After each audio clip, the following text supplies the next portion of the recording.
Oh, it's Good Friday, baby. I know it was the blood. I know it was the blood. I know it was the blood for me. One day when I was lost, he died upon the cross. And I know it was the blood for me. Come on in, come on in, come on in. I know it was the blood. I know it was the blood. I know it was the blood for me. Yeah. One day when I was so lost, he died upon that old rugged cross. And I know it was the blood for me. It's Good Friday, y'all. It's Good Friday. Hey, you know what else? The blood came streaming down. Hey, the blood, it came streaming down. Don't you know the blood? It came streaming down for you and for me. Hey, hey, one day when I was so lost, you know Jesus, he died upon that old rugged cross. And I know it was the blood for you and me. Hey, hey, hey. I know it was the blood. I know it was the blood. I know. I know it was the blood. You know it was for you and me. Yeah, yeah. Hey, one day when I was so lost, you know Jesus, hey, he died upon the cross. And I know, hey, I can testify this Good Friday that it was the blood for me. Hey, hey, hey, hey, hey. I had to come on in, honey, on this Good Friday, baby. I had to see if y'all was woke first, though. Baby, did you get you something out of that? Huh. I don't know about you, but that helped me some. That helped me some. Yes, it did, baby. Y'all is chatting up in that chat room, honey. Oh. Who was that to put that whole story up there, baby? I can't read all that, honey. Here at the Greater Ebenezer New Revival. Let me get my eyes. So let me get my eyes. Baby. Revival Tree of Life Institutional Double Rock on the side of the road to Jericho Missionary Baptist Church of Zion. Come on and pass the collection plate to the left. Dang! Yes, honey. But I had to come on in here, honey. I said, child, I wonder if anybody up. Whatever. Child, they be on here at 4:30 a.m. Yeah, they up, honey. They waiting on me, honey. Ooh, you got to clean up what I messed up. You gonna start all my life all over again. Hey, yes, I had to come on through because you know it's Good Friday, and tomorrow we get ready for them good clock sisters, baby. Yes, we are, honey. I gotta clean up what I messed up. Gonna get my life, start my life over again. Yeah, I gotta refresh myself on that one. I'm gonna clean up what I messed up. Hey, I'm gonna start my life over again. Let me just warn y'all, baby, my computer has been acting up all day. It has been cutting off all day because I just prayed that she don't cut off while we on here, honey. But she has been acting up all day. But I pray that if we praise the Lord, he'll just hold the connection. He'll hold the line. Yes, he will, honey. I see y'all in there, honey. In God There is no failure. He will do whatever you ask him to. Just have faith and believe. Many blessings you will receive, for there is no failure. No failure in God. Oh, in God. There is no failure. He will do. I better stop, honey. You know they be cutting us off for copyright infringement, honey. I better stop, baby. Yes, honey. Mariah Whitney, Celine Jackson, Madonna, Janet Madonna. Girl, she a mess, honey. Hey, baby, keep moving up, honey. Yes. I'm trying to read it, honey. Lewis said, share your snack. Baby, this is all the snack I brought in here tonight, honey. You know, I buy a big jar of pickles, then I break them up and put them in this little jar, honey. Yeah. Ooh, baby. Hey, Brianna. Hey, Brianna. Yes, child. Baby, I said I need to talk to somebody. I'm gonna call my friend. I got a lot of friends that wrote books, honey, so I'm gonna call them, honey. Because I said on yesterday, was it yesterday on the live? I said I need some. No weapon formed against me shall prosper.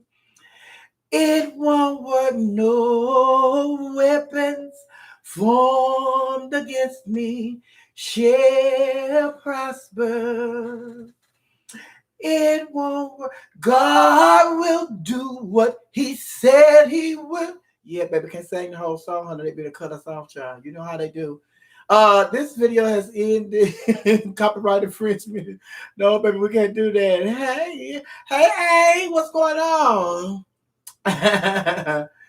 Savon, yeah, Savon, 11:11, honey. I'm blurry, child. Yeah, that's because the light, honey. It's either this or nothing. Cause child, that light, when I put the light, girl, she be too much. If I come closer, if I come a little closer, yes, honey. A blurry me is better than a no me. Child, y'all know, child. Y'all know. I ain't gonna say it. Come into the light, Carolyn. Long as you hear me and you can see me, child. If it cut off, then I'll do better. If it cut off, we're not receiving that though. We're not receiving that. Oh, thank you, no judgments on D. Hey, thank you so much. You used to 5 a.m. Well, trust me, we're not gonna be here till 5 a.m., honey. We're not gonna be here till 5 a.m. No, we're not. But you know my new favorite, honey, is oh Lord, deliver me. Cause all I seem to do is hurt me. Hurt me. Oh Lord, deliver me. Cause all I seem to do is hurt me. Hurt me.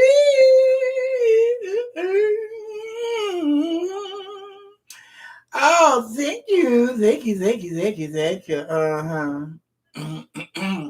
Child, what happened in the world today, honey? Because you know, baby, let me tell y'all something. I have not watched CNN or MSNBC all day. I haven't got an update. I don't know what's going on in the world. I have not watched television all day, honey. I do not know what's going on in the world, honey.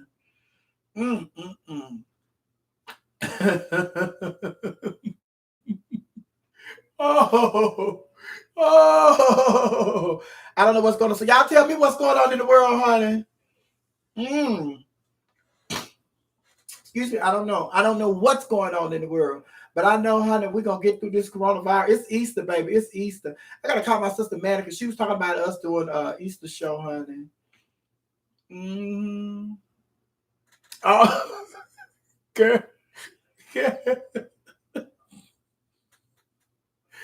girl, am I early? Oh, oh, am I too early? This Good Friday, baby. I gotta check. See, I told you I don't know, honey. Probably going in too early, honey. Ooh, oh, I'm Corona, baby. That's why I be coming over here, honey, and I don't be listening to that, honey. 'Cause they be talking about the same thing.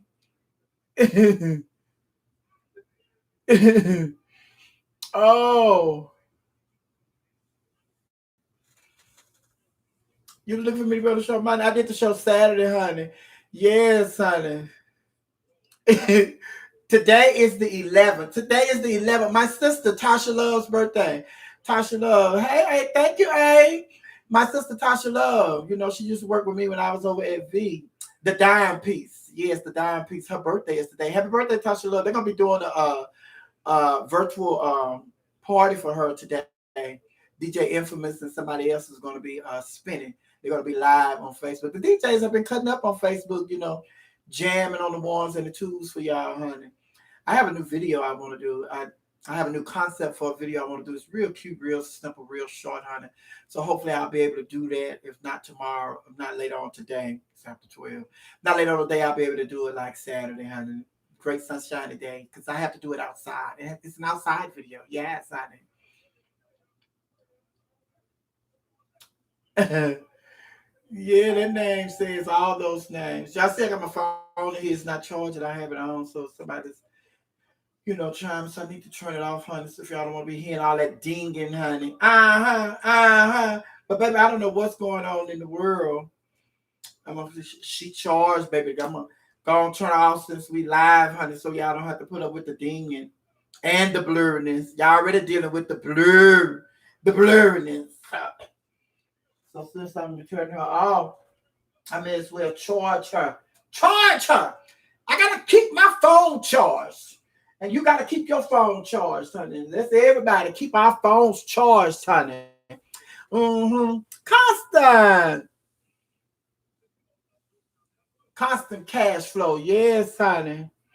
Mm. uh.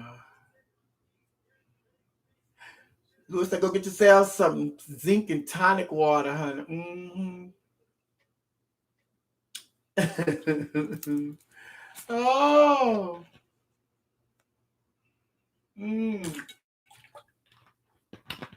Child, you already know.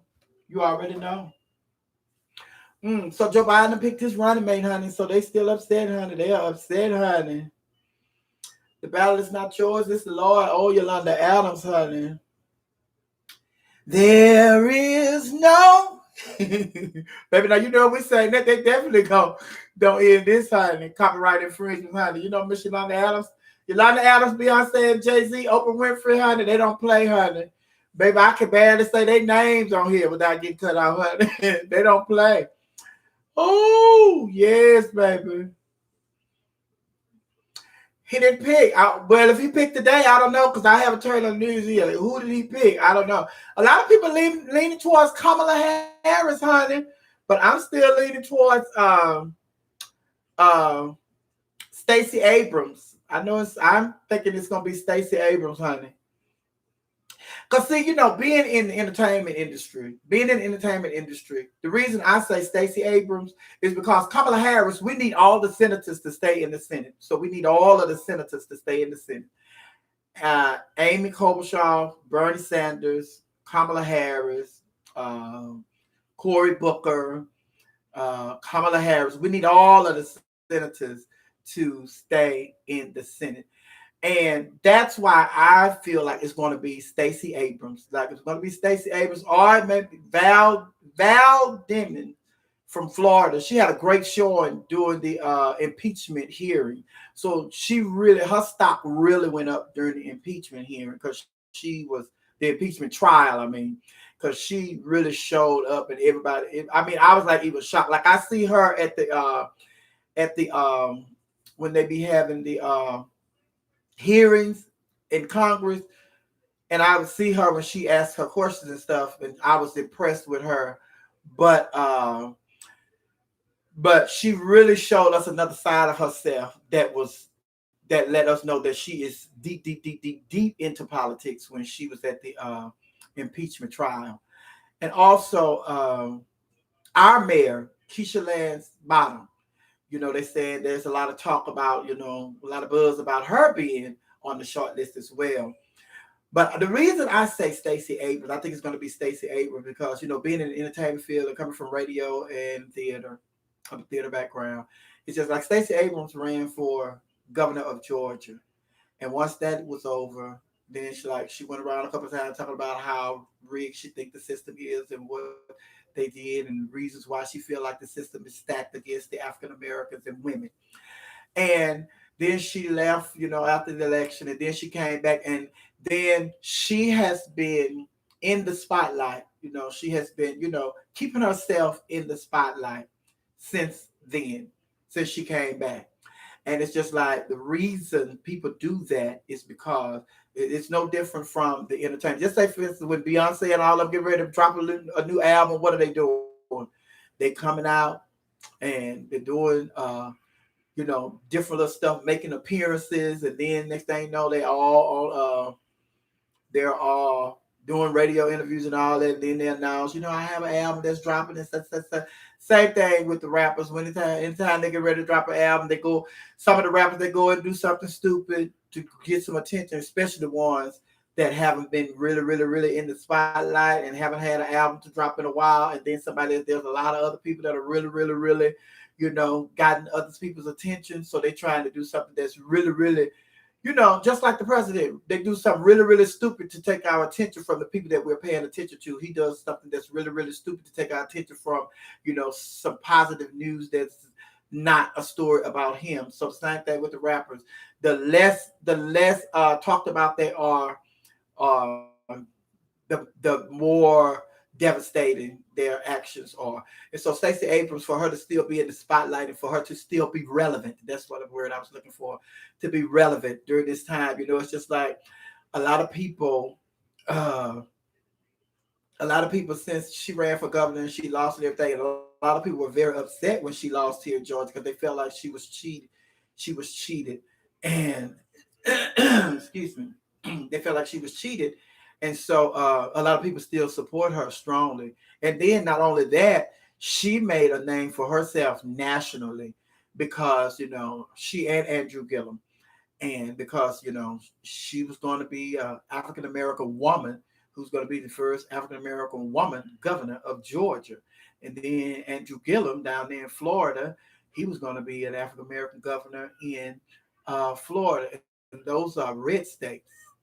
Georgia's red state. And they were talking about having an African American female governor in Georgia. So not only was that local news, that was national news. So she got all of that national. She got all that national publicity. That was free publicity for her. So everybody know who Stacey Abrams is. I see somebody put in there Donna Brazile, baby Donna Brazile. No, ma'am, Donna Brazile over there at Fox News, honey, trying to revive herself, honey. But then it's like Donna Brazile needs to forgive. She needs to, she did apologize, but, we need to accept her apology because Donna Brazile is she's very valuable to the Democratic Party. Although, and then it's just like she got caught. She got caught with what she did. But that's the name of the game, and I'm sure the only reason they play that game is because they know that game is being played on the other side. So it's just like everybody's doing something crooked, in politics because we all know that all politicians, well, the majority of politicians, they all lie, honey. They all lie. So it's just like you gotta, and then when they going up against these people, honey, they know the dirty tricks that they play, their opponents play on the other side. So they have to play the same dirty tricks, honey. But if you get caught, you have to pay a penalty. And it just so happened that she got caught, but she's very, very valuable to the Democratic Party. Donna Brazile, yes, she is. So I want her to get herself together. I want her to get away from Fox News. Get her away from Fox News, honey. Yes, honey. But I believe he's going to pick Stacey Abrams. Now, somebody in there said Janet Mock. Janet Mock. I saw y'all in there talking about Janet Mock. Yeah, a lot of people want him to at least put Janet Mock on the short list, and a lot of people want him to at least put me on the short list. But they say I live for the Stacey Abrams gap in her tooth, her tooth gap. Yes, honey. Yeah, you have to put that tooth in there, baby. Because when I said without that tooth in there, honey, it sounded like something else. Hello. Oh. Such a W say Representative Val Demings from the impeachment trial is her choice. He should pick Hillary. No, no, no. He shouldn't pick. He can't pick Hillary. He can't pick Hillary. He should pick Michelle, but Michelle not down with it. Michelle is not down with it, but a lot of people want Michelle to come on through, honey. But Michelle's not down with it. But the thing is with Michelle, the thing with Michelle is Michelle Obama. They went through this for 4 years. She, Barack, and her children, and they know how nasty. And Michelle has spoken on this. They know how nasty politics are. Politics is a very nasty, dirty game. So she's already been through that for 4 years. I mean, for 8 years, and longer than that because her husband was a senator for a little while, but her husband has been into politics for a long time. So the higher up you go in politics, the nastier they become. And Michelle has experienced that at its highest level. And I believe that if she had had a uh, great experience when it comes to the way politics work, she wouldn't mind, being somebody's vice president nominee. But she had a wonderful experience as first lady, as the first African American first lady. Then she had a wonderful experience as first lady with her husband being the first African American president. And then they had a wonderful, the good outweighs the bad. The good outweighs the bad when it comes to the politics. And she talks about it. But the thing is, it's just like, all the messiness, the nastiness, the cutthroat, the cutthroat stuff that's in politics. She don't. People don't have time for that. Especially people like Michelle and Barack Obama. They are serious people who are trying to get things done. And it's just like with this Senate that we have now. This Senate that we have now is a do nothing Senate. Now, if we had, just imagine if we had a Senate, a Congress, and a White House that was serious about getting things done the way Barack Obama and Jimmy Carter were serious about getting things done. Then, and even Bill Clinton, although Bill Clinton got a strike against him, even Bill Clinton, just like if we had a president, a Congress, the Congress is because we took over the Congress, so the Congress is doing their job, but the but the what you call them? Hold on. Where's Denzel? I need Denzel here. I need Denzel here. But the if we had a Senate and a White House that was as serious as President Barack Obama, President Bill Clinton, and President Jimmy Carter of getting things done, we we would be in a much better place. You know what I'm saying? But hold on. Ow. Ow, ow, ow. Thank you, Denzel. Denzel is here. Denzel is at work. Denzel is at work. So I don't have to worry about that, honey. Those trolls, honey, have to block them, child.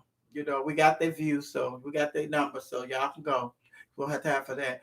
But yes, but Barack Obama, and a lot of people they would complain about Barack Obama. Let me just say this, and I've said it many times before. It was just like a whole lot of African American people.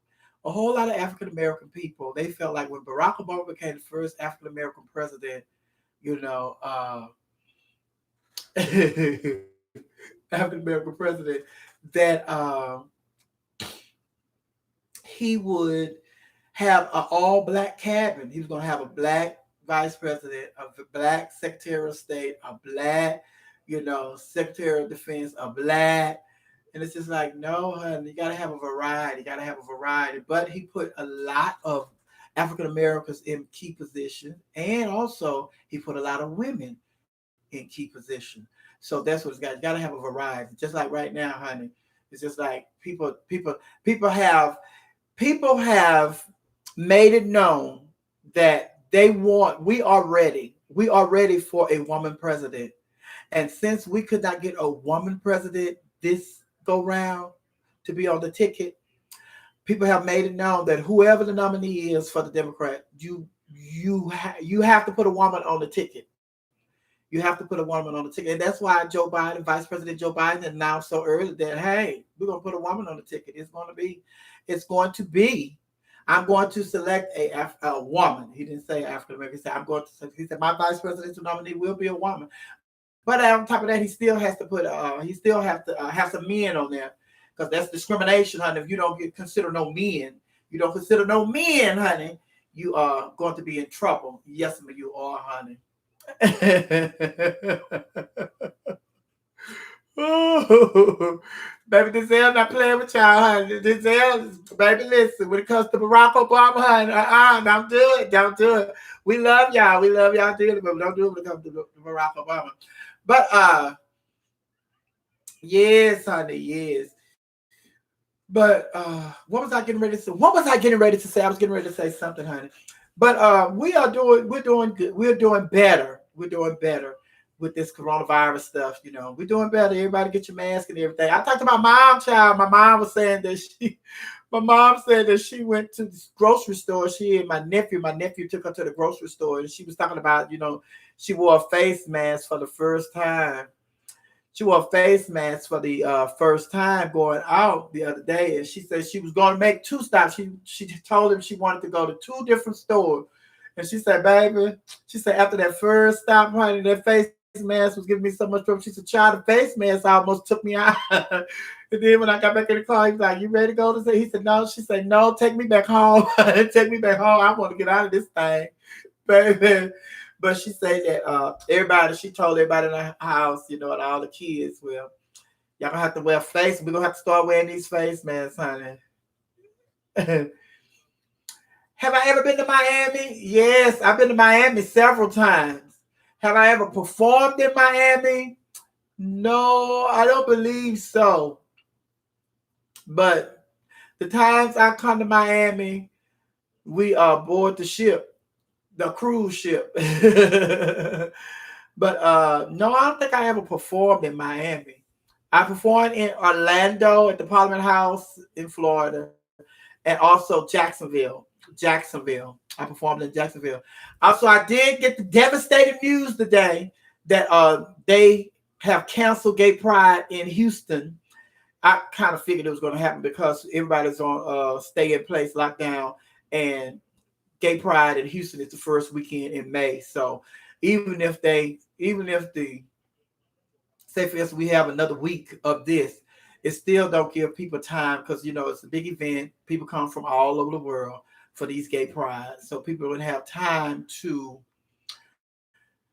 They would have time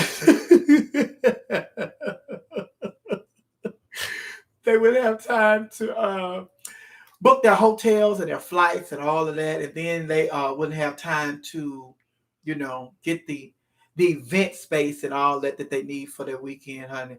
Yes, everything is canceled and postponed, but hopefully we'll get things back up and running. I was thinking maybe the middle of May or the end of May, that things we'll kind of like have our footing, where we can kind of like start getting things back, as normal as possible. But I was thinking kind of like mid-May,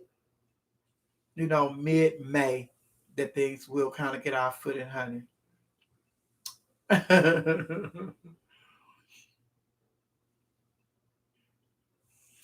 Gay Pride in New York, isn't it in June? Is it in June or July? I'm sure it's going to be canceled. I'm sure Gay Pride. Let me see, June, May, June. When is Gay Pride in New York? Is it in June or July?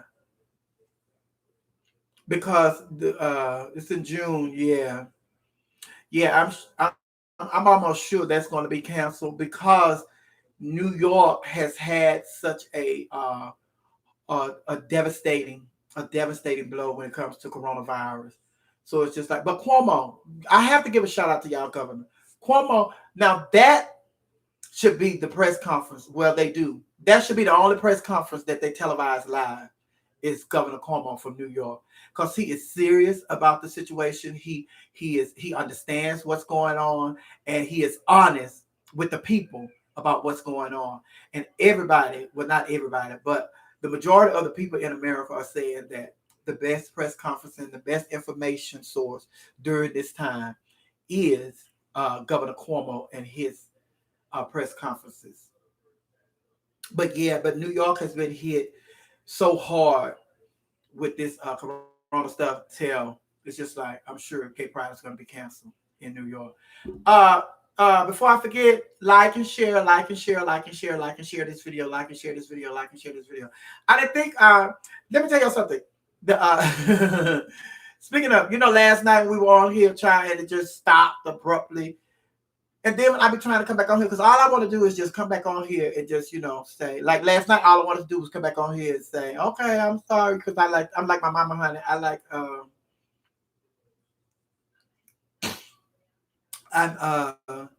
like my mom. It's just like I like to have a formal goodbye, just so when it cuts off like that, it's just like I feel like it's just like hanging up in y'all face, honey. So I just want to get back on and just say, just want to say a proper goodbye, and thank y'all, love y'all, and push like and share, like and share, like and share. So then it's just like I ran into this situation again, and I don't know what it is that when it does that, it shows that I'm still live. So the video is still going. So I'm trying to come on and just tell you all bye the proper way, but it won't let me go live on another feed because it says you are already live. So you can't go live, and you can't go live until you stop the other live. So then it's not, I'm trying to figure out how to stop it because normally it says, to end live and all that, but that doesn't come up. So then you got to go through all these different changes and everything to try to figure out how to end it and all that. So I didn't think that the only other option I have is to delete the video permanently. And because we had such a good time last night, I was not going to delete that video. We had an excellent time last night. So I'm like, baby, I'm not going to delete this video. So whatever we have to do with this video, if I wake up, go to sleep and wake up in the morning and it's still going, oh well, but eventually it just stops, honey. But I sent I got in contact with YouTube, and I guess they did whatever they had to do from up there, and it ended. That's why I came back on. I was like, then I did that little short video. It's like, hey y'all, I'm just trying to get this and bye y'all. And then I was trying to delete that little short video, honey, but it would not let me. It was not let me delete that little short video that I have on there. It's just like because I was just I was just trying to test it out to see if I could go live. Because I knew that you guys were going to want to see me today. So I had to figure that issue out yesterday. And then somebody, oh, y'all been reading my my network. Somebody, what is this Law of Miss Network? Where is this network? Where is this?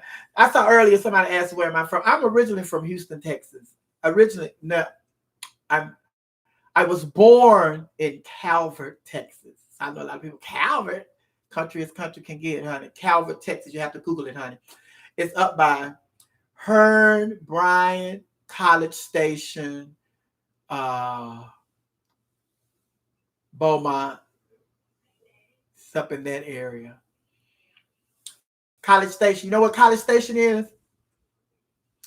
College Station is where President George Bush, yeah, that was his I love you too, A. But I knew you got to talk about Barack Obama. I knew that Denzel was gonna put you in time out. but yeah, College Station, Brian Hearn. I'm from Calvert, Texas, a little small country town called Calvert, Texas. That's my mom's hometown. And my dad's side of the family, they're from Crockett, Texas. That's up by Madisonville, Huntsville, Midway, Ostonio. Ostonio is really where he's from. And Palestine. I got people in all those places I just named. I have family members in all of those places. My family that took over Midway, Ostonio, Crockett, Palestine, and Huntsville. My family that took over on my dad's side, baby. My cousins, they own that, honey. Hey, DC in the house, DC in the house. Tyrone said, how do I tip? This is some say super chat. It's super chat, but you could also cash app. Denzel put my cash app in there, honey. Cash app or super chat, honey. I don't know. I didn't see your comment. I don't know, Denzel. Denzel is the moderator, baby. He is controlling those comments, honey. Now, if you are hashtag Laughing Hyena, if we know you, and we know that, well, hey, this is family, and family, family can express themselves, and although family's opinion is not, the same as ours, then we'll let the comment go through. But if we don't know you as a hashtag Laughing Hyena, and you just study putting negative comments, then they will be deleted and you will be blocked, and sometimes you will be put in time out. But I think that's why Denzel, because he saw that A was on here, and he'd been on here for the last couple of videos, so that's why he put him in time out and didn't block him from watching the feed. But yes, everybody, Denzel is not playing with being a moderator, so y'all better calm down.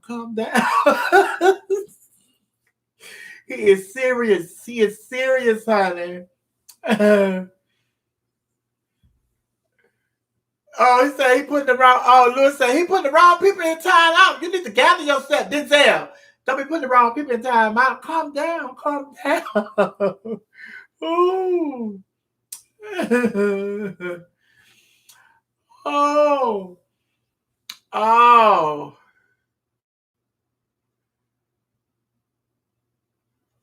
Oh no, I'm literally sorry. Oh no, you said something out of line. I saw it. Be grateful you're not blocked. Enjoy the rest of the life, baby. Ooh, Texas, yes, honey. But yeah. I was born in Calvert, Texas, but originally from Houston, Texas, and I moved to Atlanta from Dallas, Texas. Yes, it was so funny how all of that happened, honey. Because at first I was stuck. When you're young, honey, you never think you're gonna leave home, and then when you leave home, you're like, "Oh, girl, I'm grown. I'm out on my own, honey." So when I first moved out of my parents' house, I moved in an apartment in Houston, and then I started moving around. Like I moved to another apartment. I moved to, it's just like, it was just like baby step. I moved out in my own apartment, but I didn't move far from my parents. Then I moved a little further away. And then I ended up moving to Dallas.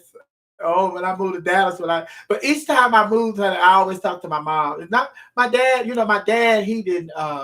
He was like supportive. He was very supportive. So it's just like, if that's what you want to do, go ahead. Just be safe. But my mom, you know how moms are, honey. Oh, it's already bad enough for you to move cross town. It ain't the other side of town. It's cross town. It's already bad enough for you to move across town. Now you want to go all the way to Dallas, baby. And at that time, Dallas was like 4 hours away, and now they done changed the speed limit, so that Dallas is like 3 hours. 3 hours or 3 hours and 10 minutes away, honey. But at that time, it was like 4 hours away. My mom, you already? How you gonna move all the way? So then I moved. So then, excuse me. When I moved to Dallas, when I got ready to move to Atlanta, because I was really scared to move to Atlanta, baby. Because like I told y'all already know, I come from a close-knit family, and we all right there in Texas. And anything happen when we go to family reunions or family members die and all of that, we're all right there for the get together for the funeral. Somebody gets sick, we can get in the car and go to the country, go see them and check on them and all of that. So then it was just like when I was in Dallas, I was right there, and then Dallas is even closer to my daddy's side of the family than it is from Houston. And so I was even closer to my daddy's side of the family in Dallas. But then when I got ready to move to Atlanta, the reason I wanted to move to Atlanta because I was working at the clubs in Dallas, and so then I came down to Atlanta to host a couple of shows. A friend of mine from way back when, Ron Lewis, he was the one that put my name in the mouths of the people that you know were in charge of the Miss Gay Black Universe pageant. And so they invited me down here. But before that, I came down this Kitty Cat Productions. They invited us. This guy I know, he got a cast of girls from out of town, and he brought them to do a show here in Atlanta. And that's when they saw me. Like a lot of people from Texas, they already knew me. They lived in Atlanta and on the pageant circuit and everything. People already knew me from hosting shows, or when they come to Texas for the gay prides and stuff or Juneteenth celebration, they knew me from hosting shows. A lot of people knew me. But when Ron introduced me to the Black Universe people, he said, "So, would you come down here?" Because I'm just jumping all over. The guy who did the Red Cat, Kitty Cat production, Kitty Cat, I think it was Kitty Cat production. He brought us down here. We saw a show. And so then everybody was like, "Oh my God, that MC, who is she? She was a mess. I know who is she?" Blah, blah, blah. So Ron knew me. So then when it came time for Black Universe, they was like looking for a new host, because something was going on with the old host. And he called me and asked if I wanted to host Miss Black Universe. So I was like, "Yeah, I'll do it." And so I came down, and of course, I did my thing, honey. I let my gift shine.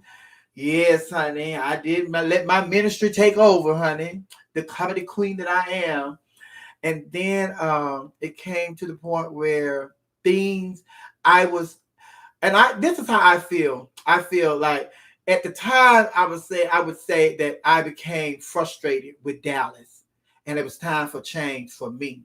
But as I grew older and I thought about the situation more, it's like I tell everybody the same thing that happened to me in Dallas is what happened to a lot of people, but a lot of people, they don't, they stay. And what happened to me was I outgrew Dallas. And my assignment in Dallas had been complete. And the new assignment that God had for me was in Atlanta. But I was afraid to put that many miles between me and my family. And then I called my friend Ron. I called Ron because after I hosted Miss Black Universe, then they wanted me to move to Atlanta. And then the guy that brought us down here for the show, the club that, hosted the show that I brought down here, Kitty Cat Productions show, they got in contact with me and they wanted me to move to Atlanta too. The club was Tracks. So they wanted me to move to Atlanta. So it's just like, they were calling, and then it was just like I was getting frustrated. I was frustrated in Dallas, but I didn't want to put that many. I wanted to move and I wanted to change, but I didn't want to go that far. I didn't want to go to Atlanta, honey. No, that's too far. And so, of course, I had to call my mama. And tell her, and you already know. And she said. And I'll be honest and tell y'all what she said. "Julia, oh, girl, oh, God." And we still here? Are we still here? Yes. So, I don't know. It was just the, you know how they had these things that pop up, honey? But hold on. But she was like, "Julia, oh," she said, "you already in Dallas. You have to go all the way to Atlanta. Oh, you have to go there. Oh." She said, "Oh." She said, "Well, I'm gonna support you, whatever you want to do, but you sure? You sure? You sure?" And then it's like, although I was afraid to put that many miles between me and my family. God made it so comfortable for me to move to Atlanta. My transition from Atlanta was so easy. It was scary. I My boyfriend at the time, his dad had a trucking company and they would drive all over.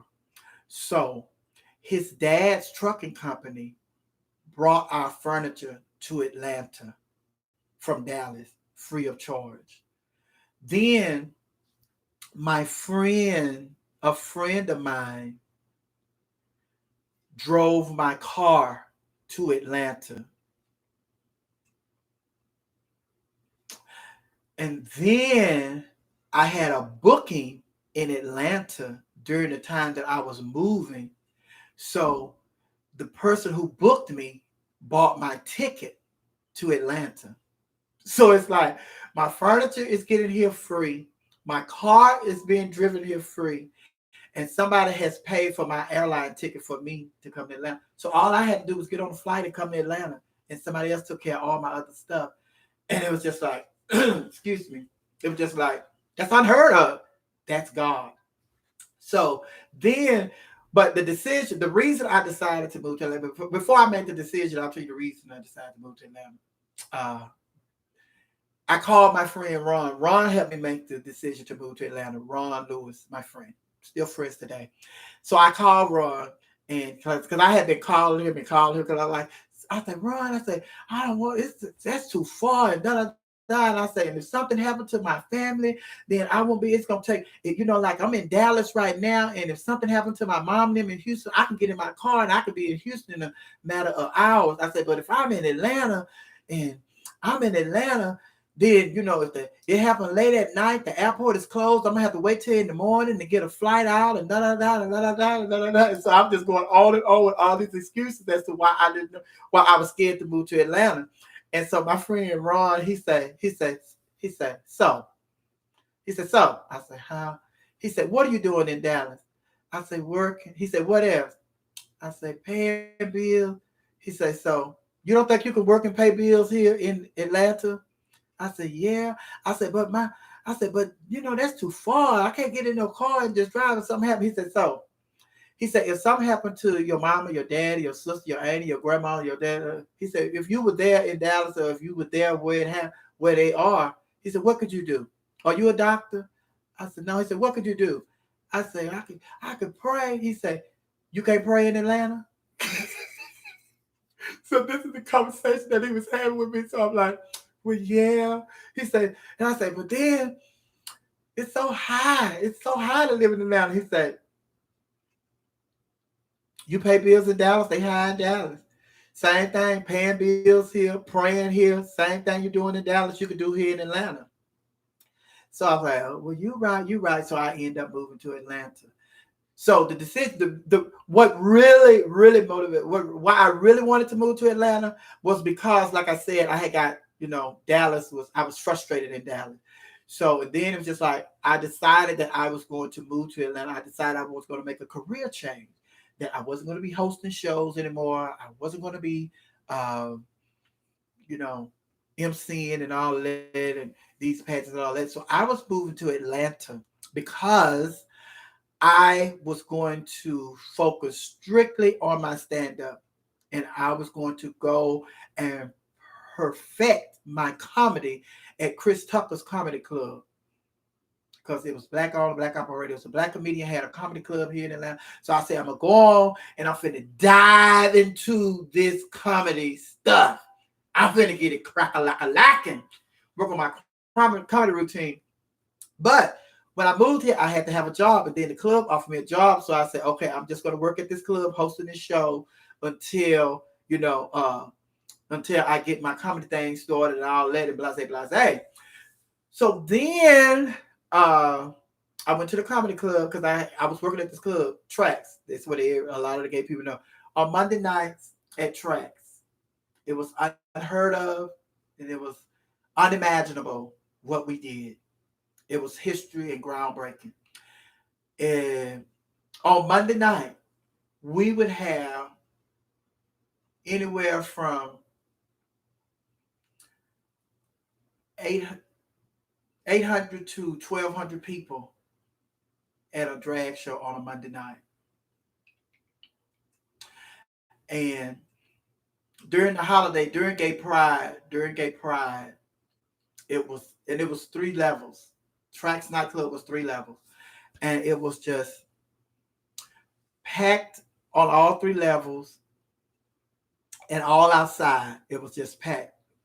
It was just unbelievable the amount of people there. So we did that. That's where I was. And then it was just like I would advertise every Monday, with them kind of people up in there. We never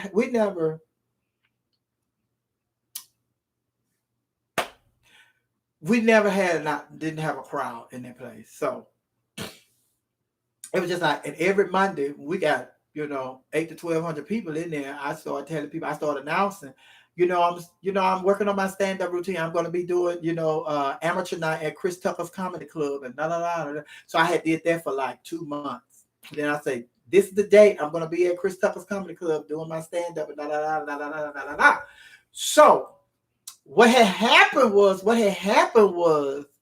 I went to the comedy club that day because you go sign up during the day. I went signed up and I didn't have this on. I went signed up and then I went home and I put this on and went back that night. And so then I was glam, RuPaul makeup, honey. So I went in there and I was waiting. The place was packed. They had to turn people away. There were people all outside. They had to lock the door and turn people away because the place was packed. Because, I've been advertising for 2 months at this gay club that I'm going to be making my debut at Chris Tucker Nightclub. So what had happened was they kept coming to me. Chris Tucker, the manager kept coming to me. And she was like, and they've never had more than 12, 13 people there at amateur night. And the reason I know this is because I'll tell y'all later. So if I forget, then y'all remind me to tell y'all. But they had to turn people away. Thank you, Regina Hawkins. Oh, Flame. Yes, honey. Today on the cover. Yeah, I talked to Flame earlier this week. Was it this week? Yeah, I talked to Flame earlier this week. I think it was, I talked to her. I don't know what day. But thank you. I love you too. So the manager kept coming to me and she was like, we do you mind if we put one more comedian before you? And I'm like, sure. I said, I don't mind. Go ahead. Because I already know that it's packed in here. And then on top of that, people were, they would like have bar tabs and stuff. So they had open bar tabs and all of that. Then it was so busy. They were selling food and selling drinks and everything. So I understand the business. Then all these people are here. So then they came to me again and it's just like, they came to me like 3 different times, asked if I could they could put somebody in front of me. So I was like, sure, I don't mind. So then she came back and she told me that, well, we have ran out of time for amateurs. So do you mind coming back next week? I had looked at her. I was like, bitch. Now I say, there are a lot of people that came to see me. And what got them together was, although it was a lot of, the girly gay boys there to see me, there were a lot of masculine, down low looking brothers that were there too. So they didn't know that those brothers were with me, came to see me too. So it was drag queens, female impersonator, female illusionists. It was everything. Transsexuals, DL, trade. It was all that. All the gay communities, they really showed me love that night. The gay community did. And so then she came to me and she was like, I said, well, no. I said, well, there are a lot of people that came to see me tonight. And I said, as you can see, I didn't just get up and throw something on and come up here. It took me time to get ready because I had hired a makeup artist. Somebody did my makeup. And then I had on a gown, my gown, my Lily Rubin. I won't forget. I gave that gown to my daughter, Antoinette Chanel Roberts. What you did with that gown, girl? I haven't seen it. And I told her that. So she was going back and forth. Then she came back. She said, well, we just don't have time. We don't have time. So during this time, although they didn't skip me and people waiting on me and they, put people ahead of me. So one of my friends, so a lot of people that came out with me, they came out, they said, what's going on? What's going on? We waiting. I was telling them, well, they wanted to put some more people before me because they making money because they said there don't be that many people here and they just have a crowd here and blah, blah, blah, blah. So I said, okay. So then she came back and she said, well, I talked to my supervisor and we just don't have time for another amateur. Mind you, Chris Tucker had been there. Chris Tucker was at the club. So then they didn't have this conversation with me until Chris Tucker left the club. So then she came back. She said, well, we don't have time for another amateur, blah, blah, blah. So at this time, my friend is standing, a couple of my friends are standing around me and everything. The person that did my makeup, there's some people that came out to support me and stuff. And so she said, what would you like for us to do? I said, everybody that came out to see me, I would like for you to refund their money. She said, okay. So then by this time, one of my friends that came to support me, he went inside the theater and he shouted out at the door, everybody, Sophia is not performing. Let's get the fuck up out of here. And baby, everybody got up and came out in the lobby. So now everybody, so then they see that, it's, they saw the gay people that, the girls, the queens, the drag queens, of all that, but they didn't know all these masculine boys that were these DL boys and all this, so it was just, I guess they thought everybody they put on the dress were the only people that came to support me, or everybody that they could clock was gay could come and were coming to support me. They didn't think that the theater was going to clear out like it did. So then whoever the comedian was, I can't remember the comedian that was on stage. So then when everybody left out, was leaving out, they said the comedian on stage said, who the fuck is Miss Sophia? Who the fuck is Miss Sophia?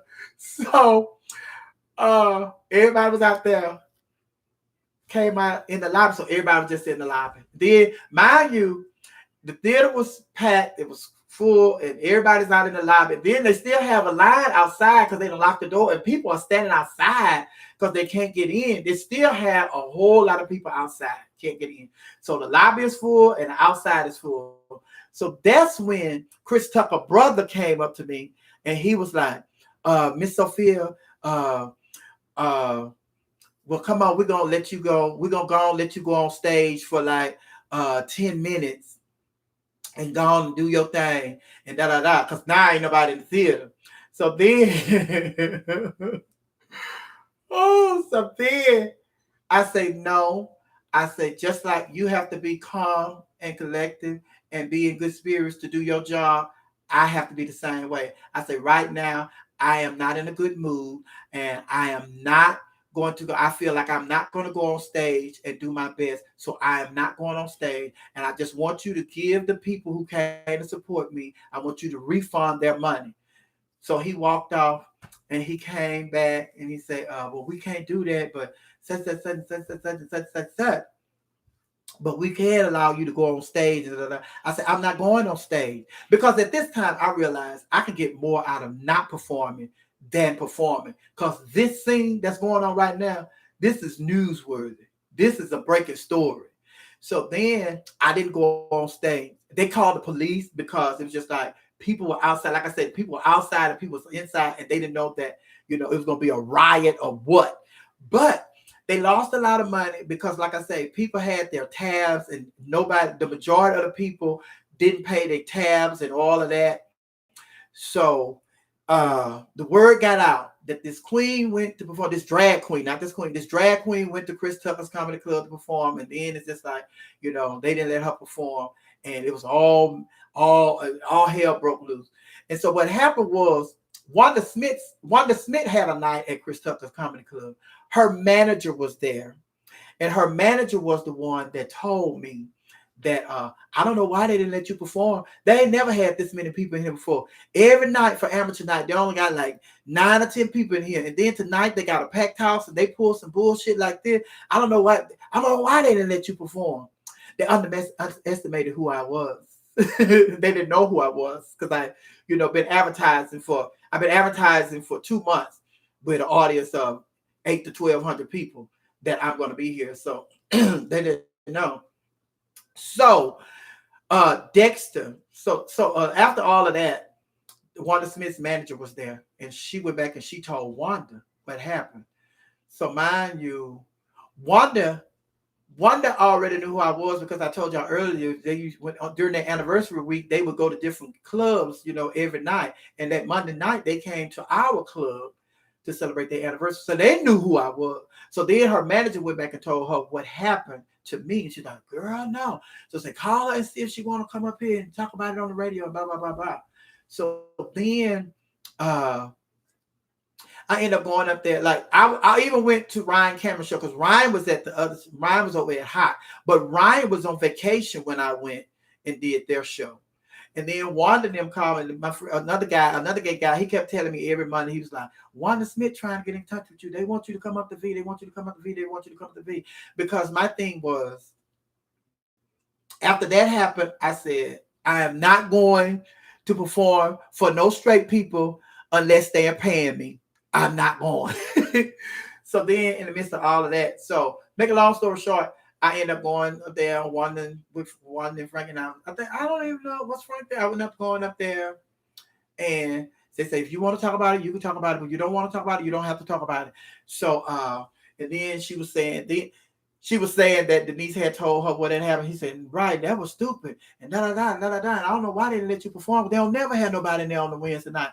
So a week after that is when Chris Tucker announced that he was no longer serving alcohol at his club, at his comedy club.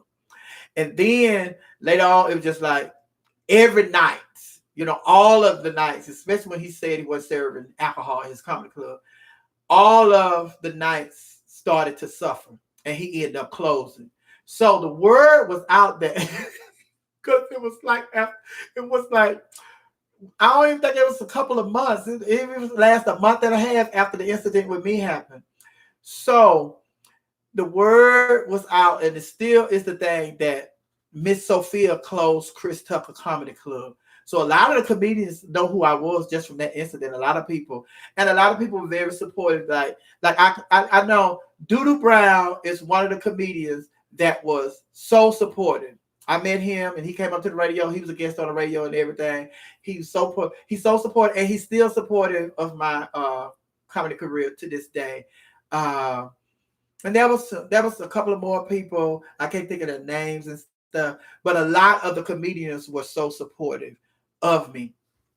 And then Dexter Tucker, excuse me, Chris Tucker's brother.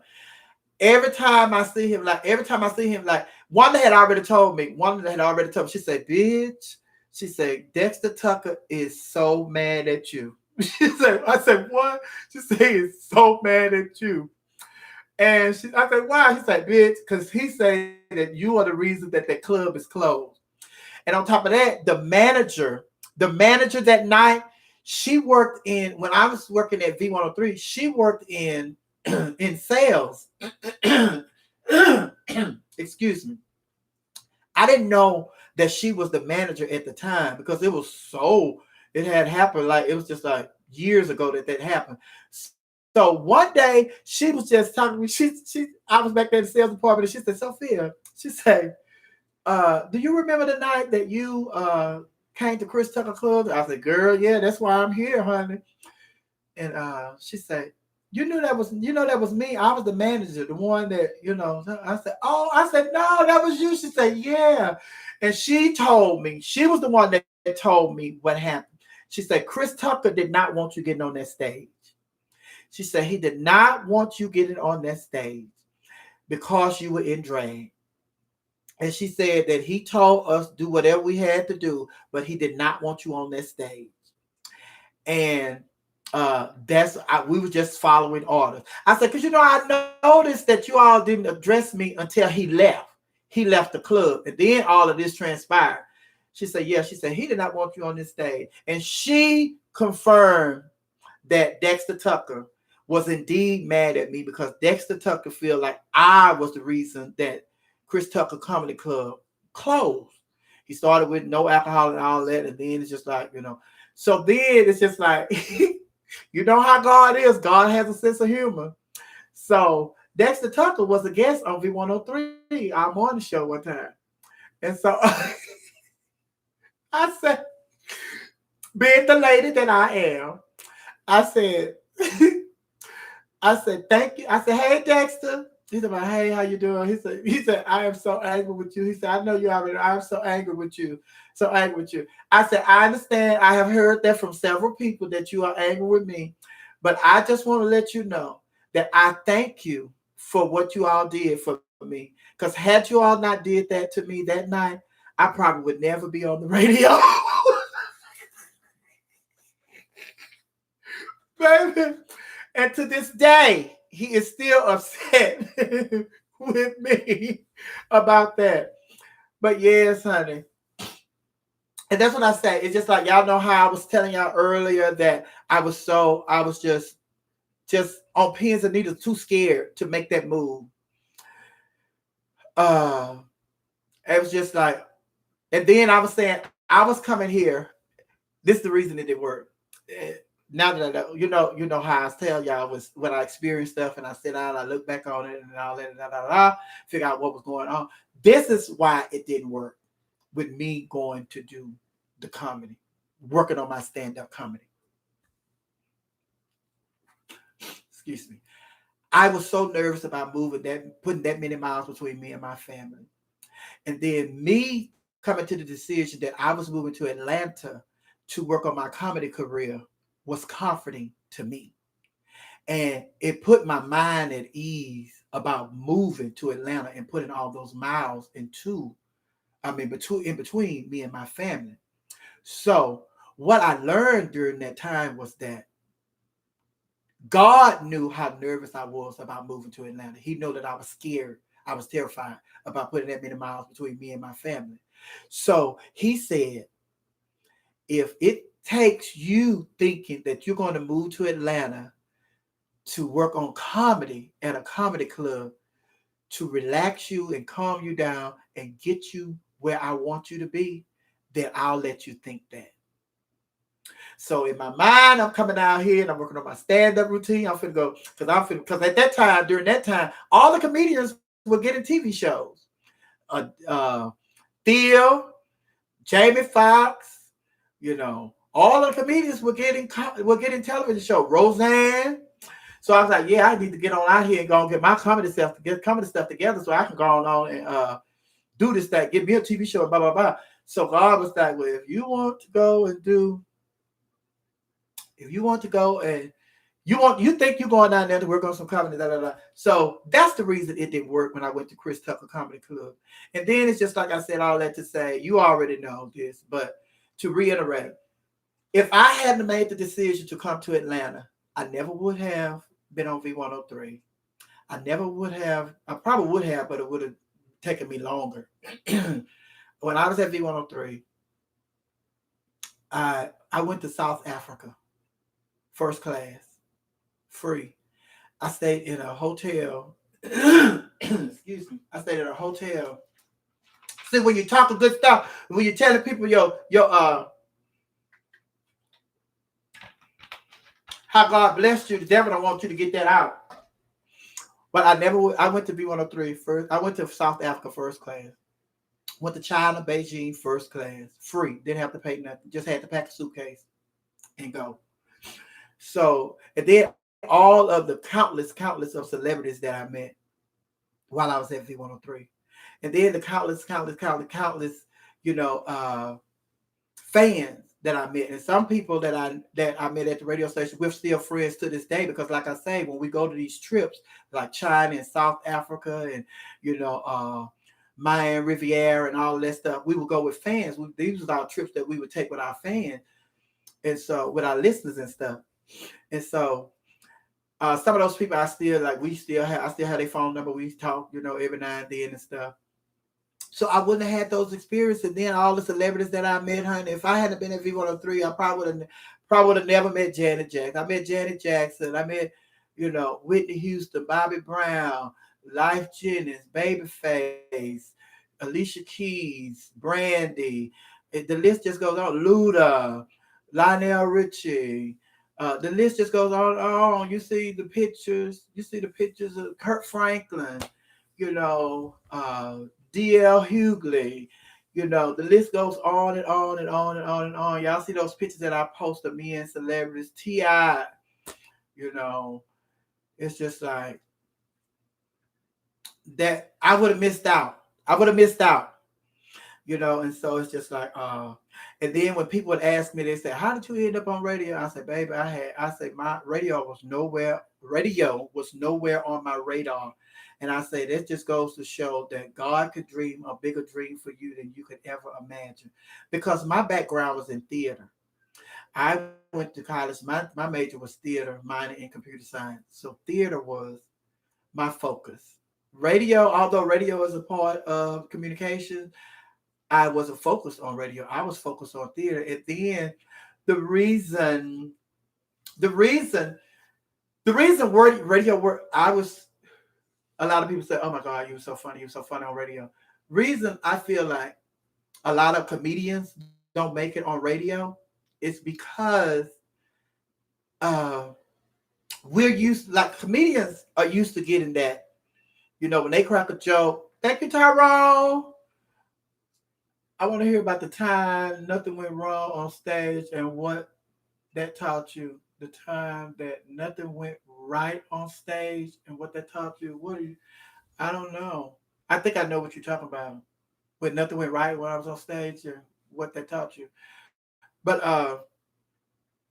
the reason I feel like a lot of comedians are not good on radio is because radio puts you in a whole nother realm.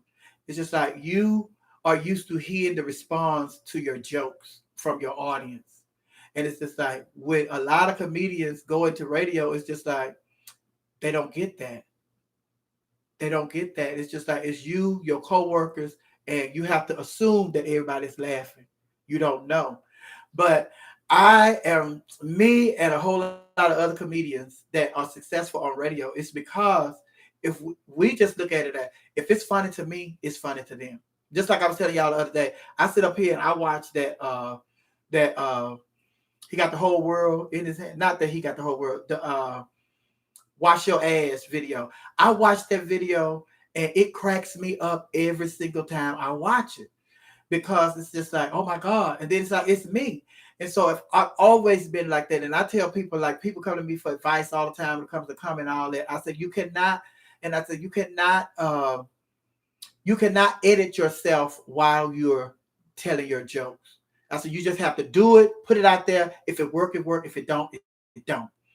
So I feel like a lot of comedians don't work on radio because they're used to hearing the response. And when they don't get that response, it does something to them. And it's just like, oh, it's like, I wonder if they laughing. And then you, in your mind, you just like, especially if your coworkers don't laugh when you do it, when you say it. Because, baby, you already got the silence that your crowd is not here. And then when your coworkers don't respond to your jokes, and it's just like, oh my God, baby, it's just something else. But I think that's the reason why a lot of them don't work. And then it's just like I've never judged, I've never doubted myself and my comedy. So it's just like if it work, work. If it don't, it don't. And back to the question that somebody was asking, I think what you're asking is when something just don't go wrong, nothing goes right when you're on stage. What happens and what did they teach you? And it's just like I have really been blessed that I can almost count on one hand the times that, and what I call going wrong is when somebody is not in the mood and don't want to play. You know how you have these people that sit over there and laugh at everything you say, but if you turn the joke on them, then they want to go on with that. I don't do all that playing. Go on with that. So I've experienced like those kind of things, but I've never gotten to the point where it just almost came to blows with somebody. And then it's just like there were a couple of shows like like I'm so used to doing it, like hosting the show with the Monday night show, hosting the Monday night show, hosting pages. So it's just like whatever your gift is, whatever you do, and it's just like clockwork to you. It's the same thing with me. It's just like I've been doing this. This is my gift. This is my ministry. This is what I do. So it's just like clockwork to me. So I know what works and I know how to get it to work. And then if it's not working, then it's just like just try to get to the end. Because what I'm comparing it to is like an audience. the audience. Like the audience, this audience some audience just, oh my God, some audience is just off the chains, honey. So what's the worst? The worst thing in the world is when you go and you have a killer show. Like I'll have a killer show one night, and then it's just like the show was so lit until I am just dying to get back on stage to host the next show, and I'm just done. And then when you get there and the audience is not as lit as the last audience, then it's like, oh girl, I don't got that. Oh girl, this ain't gonna. But I've never had a show. I've never had a show where everything just went totally wrong, because it's just like I'm kind of. And then this is the easy way for me to explain it, because some of y'all that watch tennis, y'all know what I'm talking about. It's just like they talk about with Serena. When Serena is playing tennis and she has an opponent that she hasn't played before, or then if she has an opponent that she has played before, she has to figure out throughout that match, if the things are not working that worked the last time she beat that person, she has to tweak what she's doing, and she has to refigure out and go at doing what she has to do to try to win the match in a different way. Same thing with me. If stuff is not working, or if I'm not getting the response that I think that I want, that I know I can get, then I have to figure it out as I go along. And then it just so happens that every single time he always give me that thing that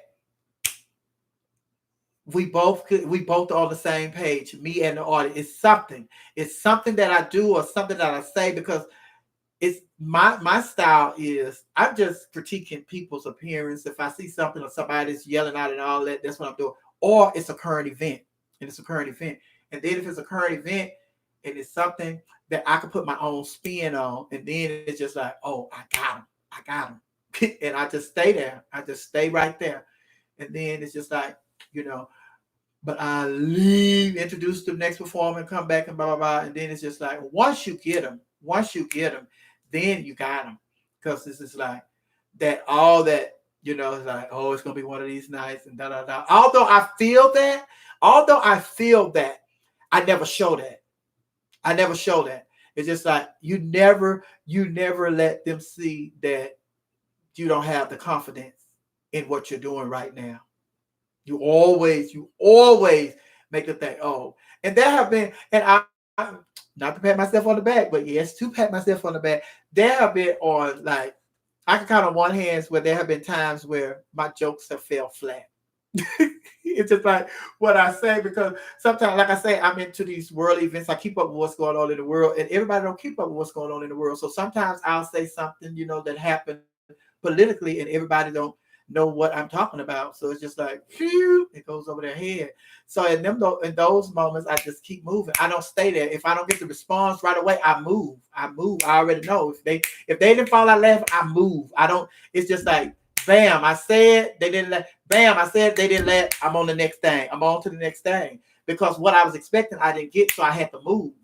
I can teach a comedy class. Yes, I can, honey. Yes, I can. I can teach a comedy class. I can tell them how to make it work if it's not working. So a lot of the mistake that a lot of comedians make is when they get to that point where it doesn't work, they'll just stay there, and then they'll start talking about you motherfuckers sitting over here, y'all know that shit was funny, blah, blah, blah. I wrote that and blah, blah, blah. And it's like, dude, it didn't work. Why are you laboring on something that didn't work? You're making the situation worse. It's like, don't do that. You are shooting your own self in the foot. They've already told you it didn't work. So why would you stay here? Honey? They told you it don't work. But yes, honey. But I have learned so much when it comes to this. And I have, it has been so rewarding. And I wouldn't change it for the world. No, I would not. And I thank God every day that he tricked me. He tricked me into moving to Atlanta to think that I was going to work on my stand-up comedy, and that I would be with the queens of comedy or the kings of comedy, or I was going to be, traveling around like Chris Rock, or traveling around like Jamie Foxx as a comedian, or traveling around like Queen Monique. he tricked me to get me to Atlanta because he had another assignment for me. So, and then after all of that, he once he tricked me and got me where he wanted me, and then he came to me and he said, "And this is your assignment, my dear. This is why you're in Atlanta." And I was like, "What?" What, Lord? And the reason I know this is because I keep telling y'all this. You better wake up. You better not go sleep. You better get you some coffee or something, because we on here. We're talking. And so you made me forget what I was getting ready to say. I was saying something. What was I saying, y'all? What was I saying before the Lady Royal Supreme talking about I'm getting sleepy, honey? Okay. Oh. No, I'm not putting her to sleep. She's been up all day, honey. And then we came on too late. So now she's getting sleepy because she's been up all day. And she can't hang with us, honey. But I forgot what I was getting ready to tell y'all. He got me here. He tricked me and got me here. He tricked me and got me here. Oh, I tell people all the time that they're like, "Well, girl, well, how did you end up in radio?" And da da da da da da. And I say that was God. I said, God could dream a bigger dream for you than you could dream for yourself. And the reason I know is because uh V103 doors were just open to me. I didn't have to audition. I didn't have to do no nothing. I just had to show up. Just like here in Atlanta. When I moved to Atlanta, I didn't have to move my furniture here. I didn't have to drive my car here. I just had to show up. V103 was the same way. I just had to show up. Same thing with Tyler Perry. When I was in Tyler Perry movie, I could do bad all by myself. I didn't have to audition. I just had to show up. Because when you say, Lord, your will be done, not mine, you have to mean it. And sometimes it's just like I told y'all, I didn't want to move to Atlanta. And then it's just like, baby, I was scared to come here. And then it's just like, your will be done. So it's just like, although I had already said I wasn't gonna do this and I wasn't gonna do that, that wasn't his will for me. So I had to let go and let God, honey. Yes, honey. Yes, I was sitting there as Joe.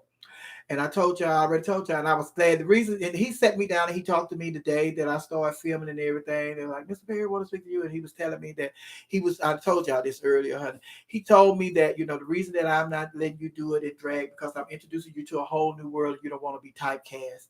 You don't want people to think that you could do, excuse me, the only thing you could do is portray a drag queen.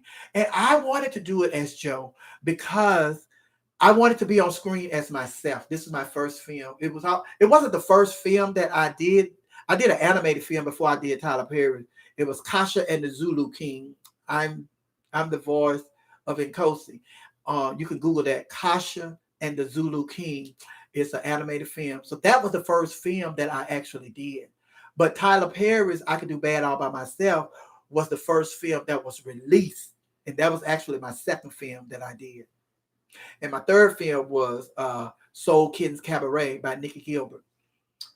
But I wanted to do it as myself. I wanted to be myself on the screen because I wanted my mom and my dad, my sisters, my brother, my niece, my cousin, my aunt, my aunties, my aunts, my friends, my coworkers.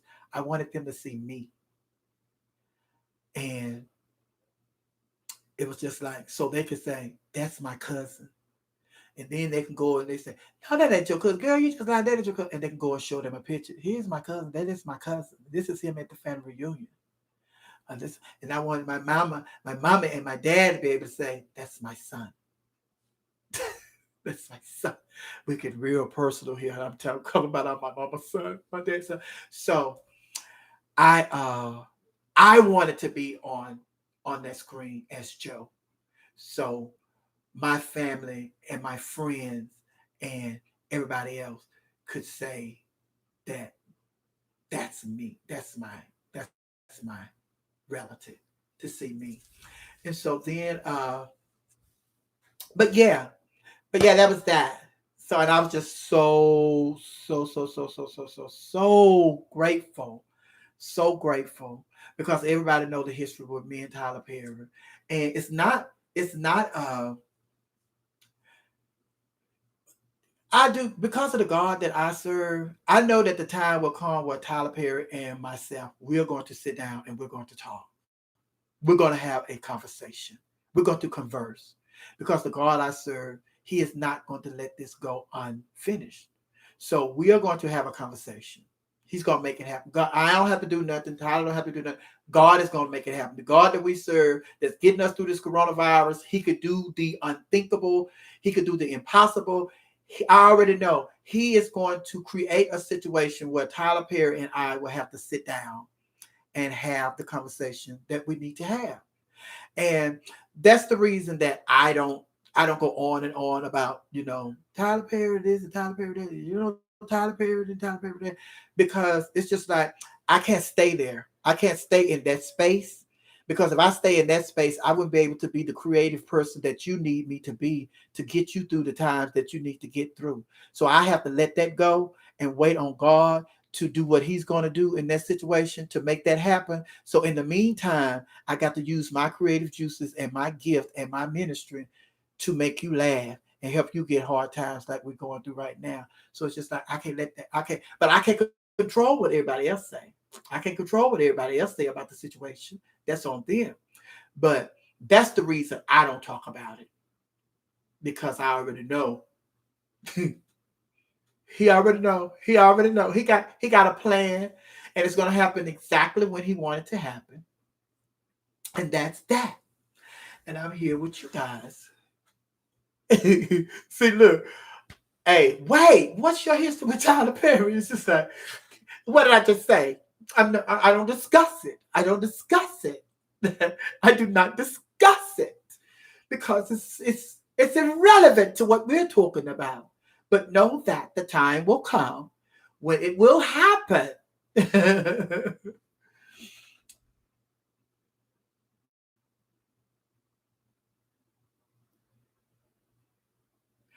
Oh, Monique, see, I needed to hear. Monique said, I needed to hear this. When you are where you are supposed to be, you just show up. Been going through a lot this week. Yes, you just show up. That's all that's required of you, is to show up. Because if you are where God wants you to be, then you just show up and He gonna do the rest. And it's just as simple as that old saying, you take one step, He'll take two. And when you feel like you cannot take no steps, He will carry you to where you need to be. You say, Lord, I want to be there. I want to go there. I want to do it. But I just can't. I just can't move. I just can't move. And He'll carry you.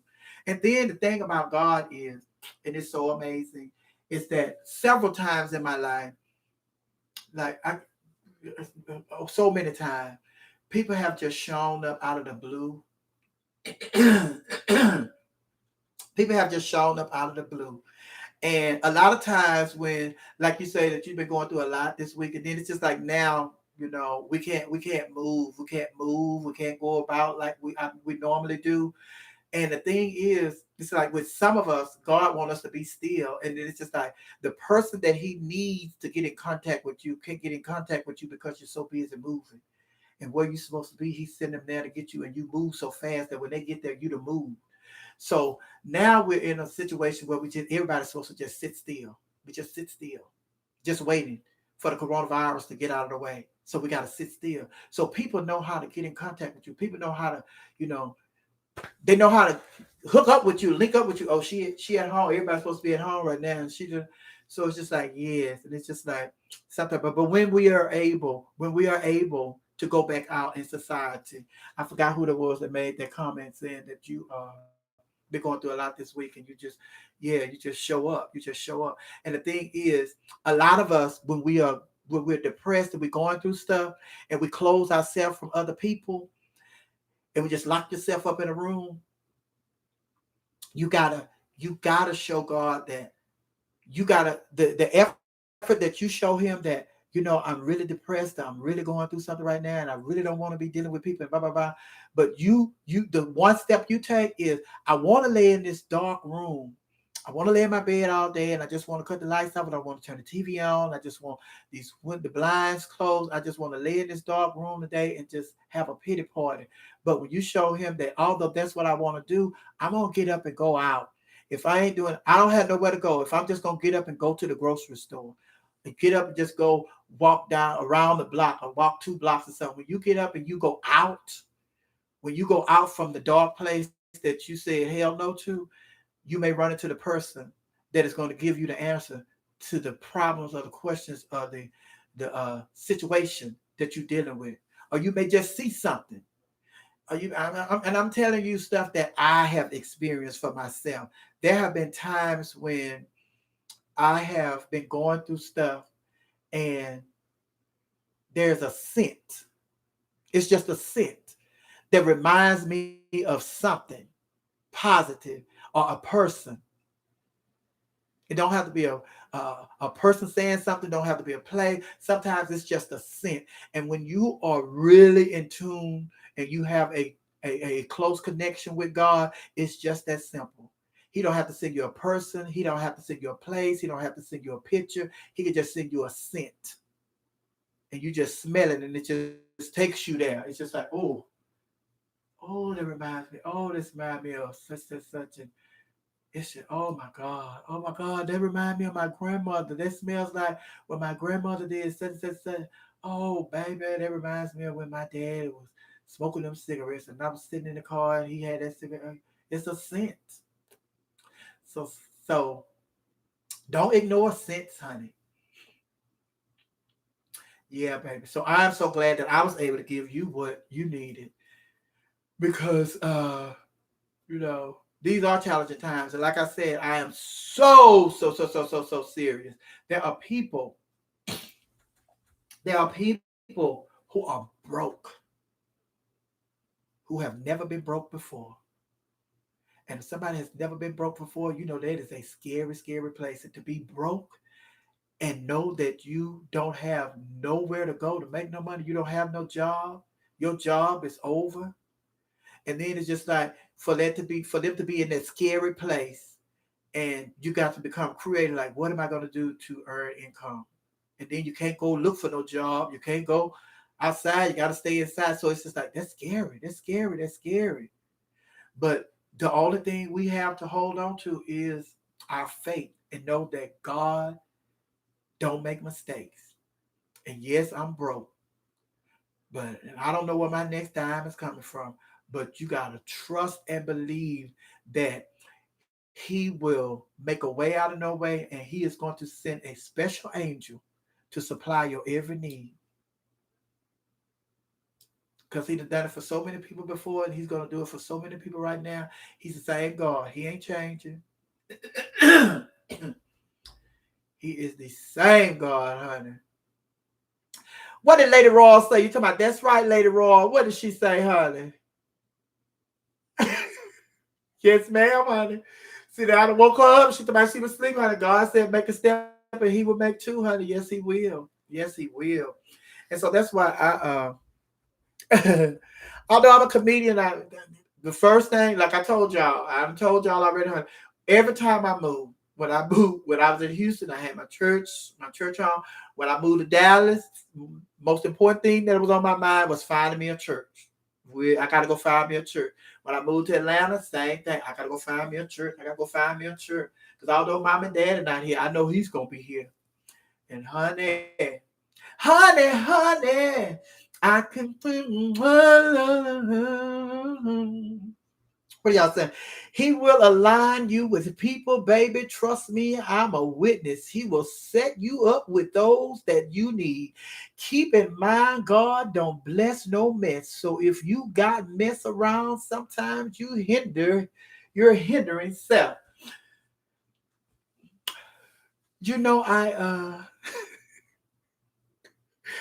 I agree with you, and then partially I don't.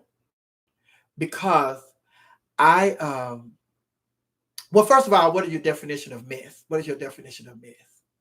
Because my thing is, my hashtag laughing hyenas, they know all these stories because we talked about it when I first started my YouTube channel. They probably done forgot too.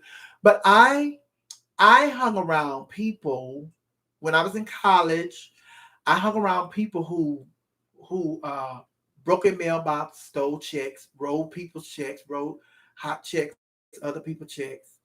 I hung around people who would go to uh, rental car places after they closed and get the carbon copies. Because remember when you rent a car and they had the carbon copy, the little thing, your credit card, they swipe it. I hung around people who went and got those carbon copies out of the trash can at night, and they would order stuff through the mail because they had all your information on there. They had your card number and they had the expiration date, and that's all they needed. And they had your name, and that's all they needed. So it's like I hung around people like that in college. And the reason I hung around people like that in college is because I felt like this. Uh, if bad people only hang around bad people, then nothing good is going to come of those bad people. But if good people hang around bad people, just to show them that there's good in them, and if I could make it as a good person, you could make it as a good person too. That was my mentality. I wasn't there to let them influence me.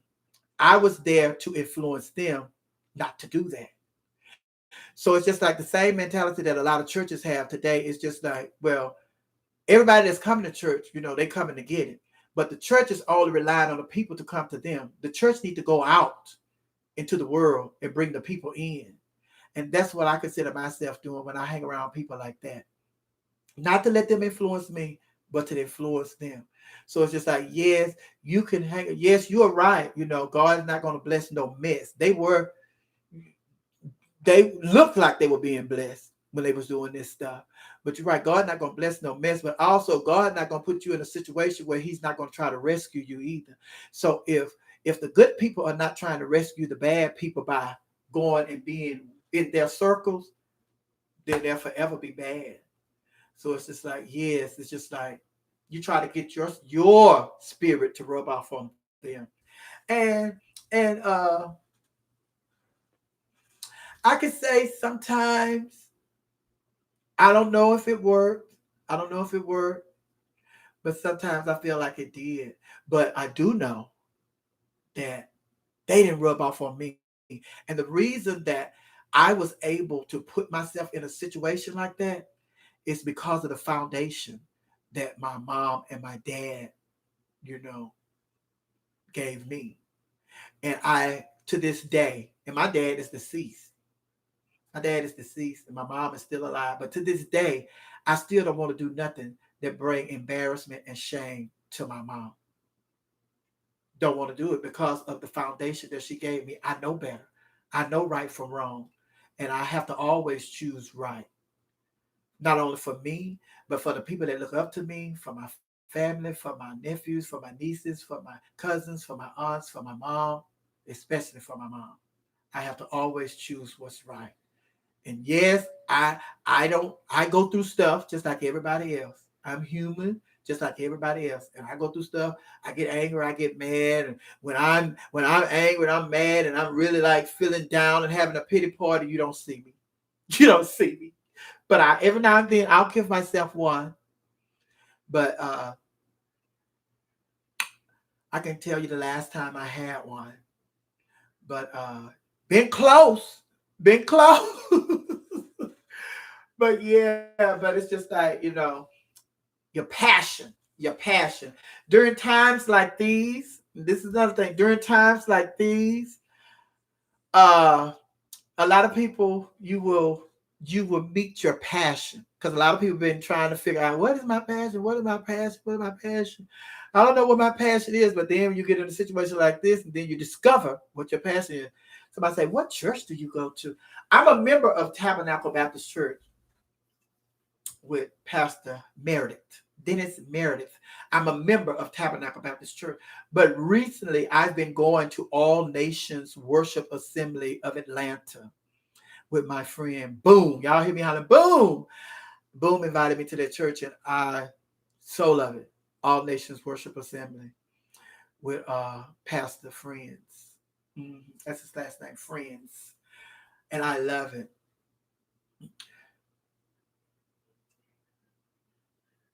My mom passed away, and I feel the same way. I'm the second oldest of 10 kids, so I'm always mindful of those under me. Yeah, and even when I was at the radio station, even when I was at the radio station, I was the first drag queen on a major morning show, and we were constantly number one. I made history as the first drag queen on a morning show, and we were constantly number one. And I knew the position that I was in. I knew the position that I was in. And like I said, I didn't want to do anything to embarrass my mom. First of all, I didn't want to do anything to embarrass God, embarrass myself, embarrass my mom, and embarrass the gay community. Because I knew that this was the opportunity and I was the first and I was setting the pace. And I wanted to leave the door. When I left, I wanted to leave the door open where another drag queen would be able to go in there comfortably. So it was all on my shoulders. It's just like, baby, listen, what you do is going to determine how they are going to treat the rest of the gay community, the drag queens and whoever and whatever, da da da da da. What you do is going to determine if another drag queen is going to come through these doors or doors anywhere. So you all have to be there. And then it's just like, ah, you got to be conscious of that. And so I always just like, baby, even with baby, I'm telling you, I wasn't, this is how deep it was for me and how serious it was for me. I would even put myself in a situation where, because these rappers are in and out the radio station, they up here and they down. I would even put myself in a situation where a rapper could even tell a lie that I tried to come on to him, or that anything went on with us. I would put myself in situations like that because I knew the risk that was involved. And so I was always when we went on these international trips with listeners. I never invited a listener in my hotel room. I never went in a listener's hotel room. Wasn't happening. What happened? Because I didn't know if I was being set up. I didn't, and I wasn't going to put myself in that position. I wasn't. The risk of me doing that wasn't worth everything that was involved. My going to sleep with somebody, or somebody coming in here to sleep with me, or me trying to flirt with somebody, or somebody flirting with me, it was not greater than what I had, which is the first black drag queen. And I don't know if I was the first drag queen to be on a number one morning show. Me sleeping with somebody. It's plenty of people I can sleep with. Like I said, I moved out here with a boyfriend.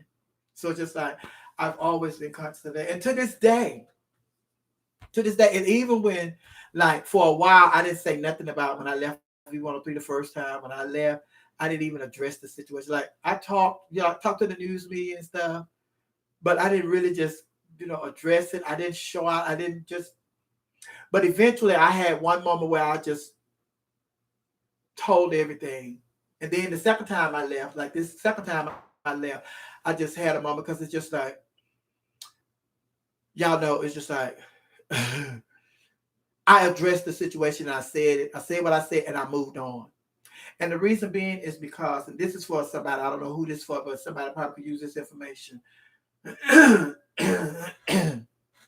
when when you lose your job, or a friend or something happens, and blase, whatever it is, it's just like, say for instance, you and a friend, you and your best friend. People been knowing y'all to be best friends for a while. Miss Sophia and Miss Blase, they are best friends. They have been girlfriends, for a while. Prime example, Oprah and Gail.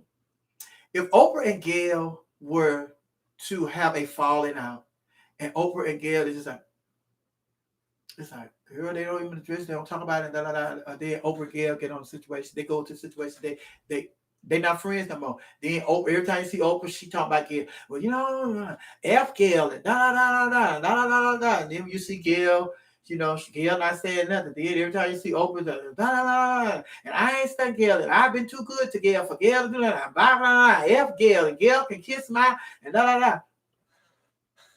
I'm the type of person if I had the choice between those two, I want to be best friends with Gail because Oprah already told me and she already showed me what kind of friend she's going to be after our friendship is over. Same thing in my career, same thing in your career. When you lose a job or move on from a job or whatever have you, you got to be careful about bad mouthing that job because the next person that want to hire you probably won't hire you because they saw you bad mouthing the last job. And they say, well, if she did that to V, she'll do it to us. So we'll pass. So that's why it's good not to address some things.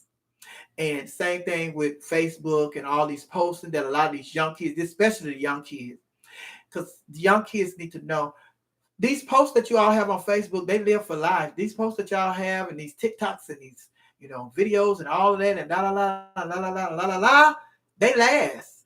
They last. So it's just like that stuff, you got to be careful with it because it could come back. It could come back to haunt you. It could come back and bite you in the ass. You got to be careful with stuff like that. You got to be careful how you treat your relationships once they're over because you will miss out on something good because you showed a real foul, nasty side of yourself that nobody has seen before. Nobody seen that. Nobody seen Oprah act like that until after their relationship. So it's just like you carry on like that about us after we over. Did you really? Were you really my friend? Were you really my friend? Uh-huh.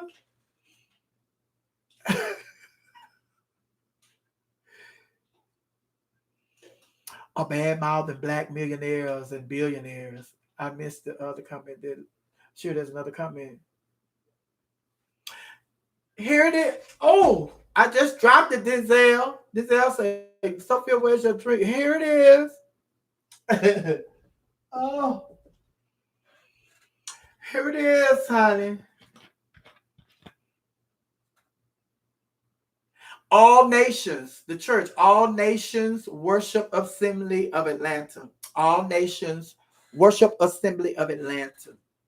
Pastor Brian Friends. Him and Fatima.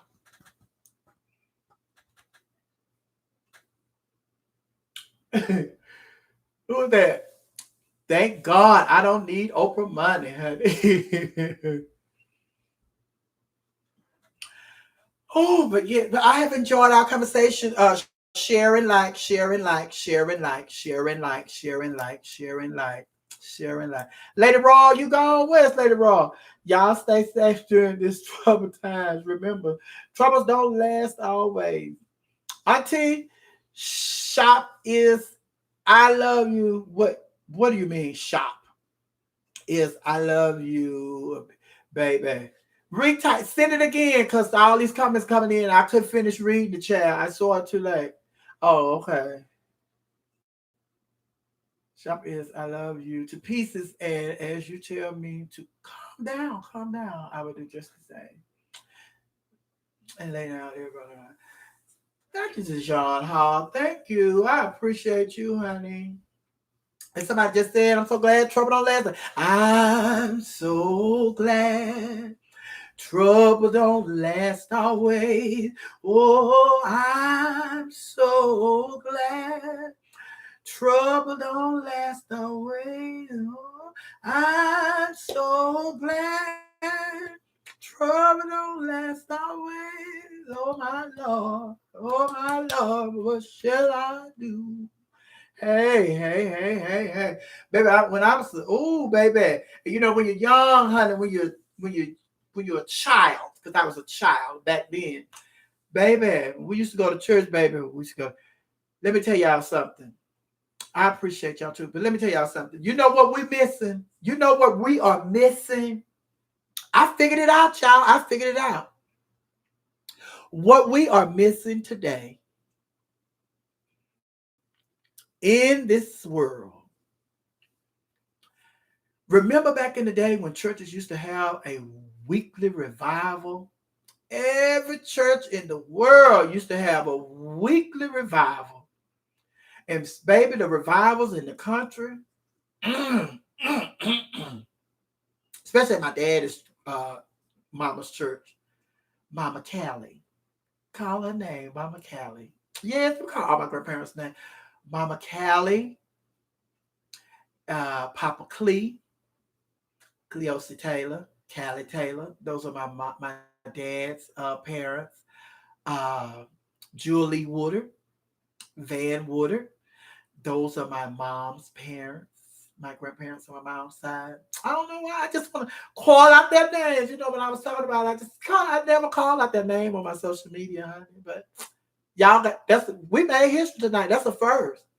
I know y'all saying Mama Callie, Papa Clee. Yes, Cleos. But baby, now that's the story. Those are stories. Those are stories. My grandparents were night and day. They were night and day. They were night and day, and not in a good way. Not a good way, in a great way. Because both of my grandparents were outstanding people on both sides. All of my grandparents, they were outstanding. But when I say that they were night and day, excuse me. Oh, I forgot I had my other beer. Oh, Denzel. I took a quaff and looked down. I said, "Child, Denzel, I forgot I had this in here, Denzel. It was over on the other side. Let me get some of this. Let me get some of this moonshine."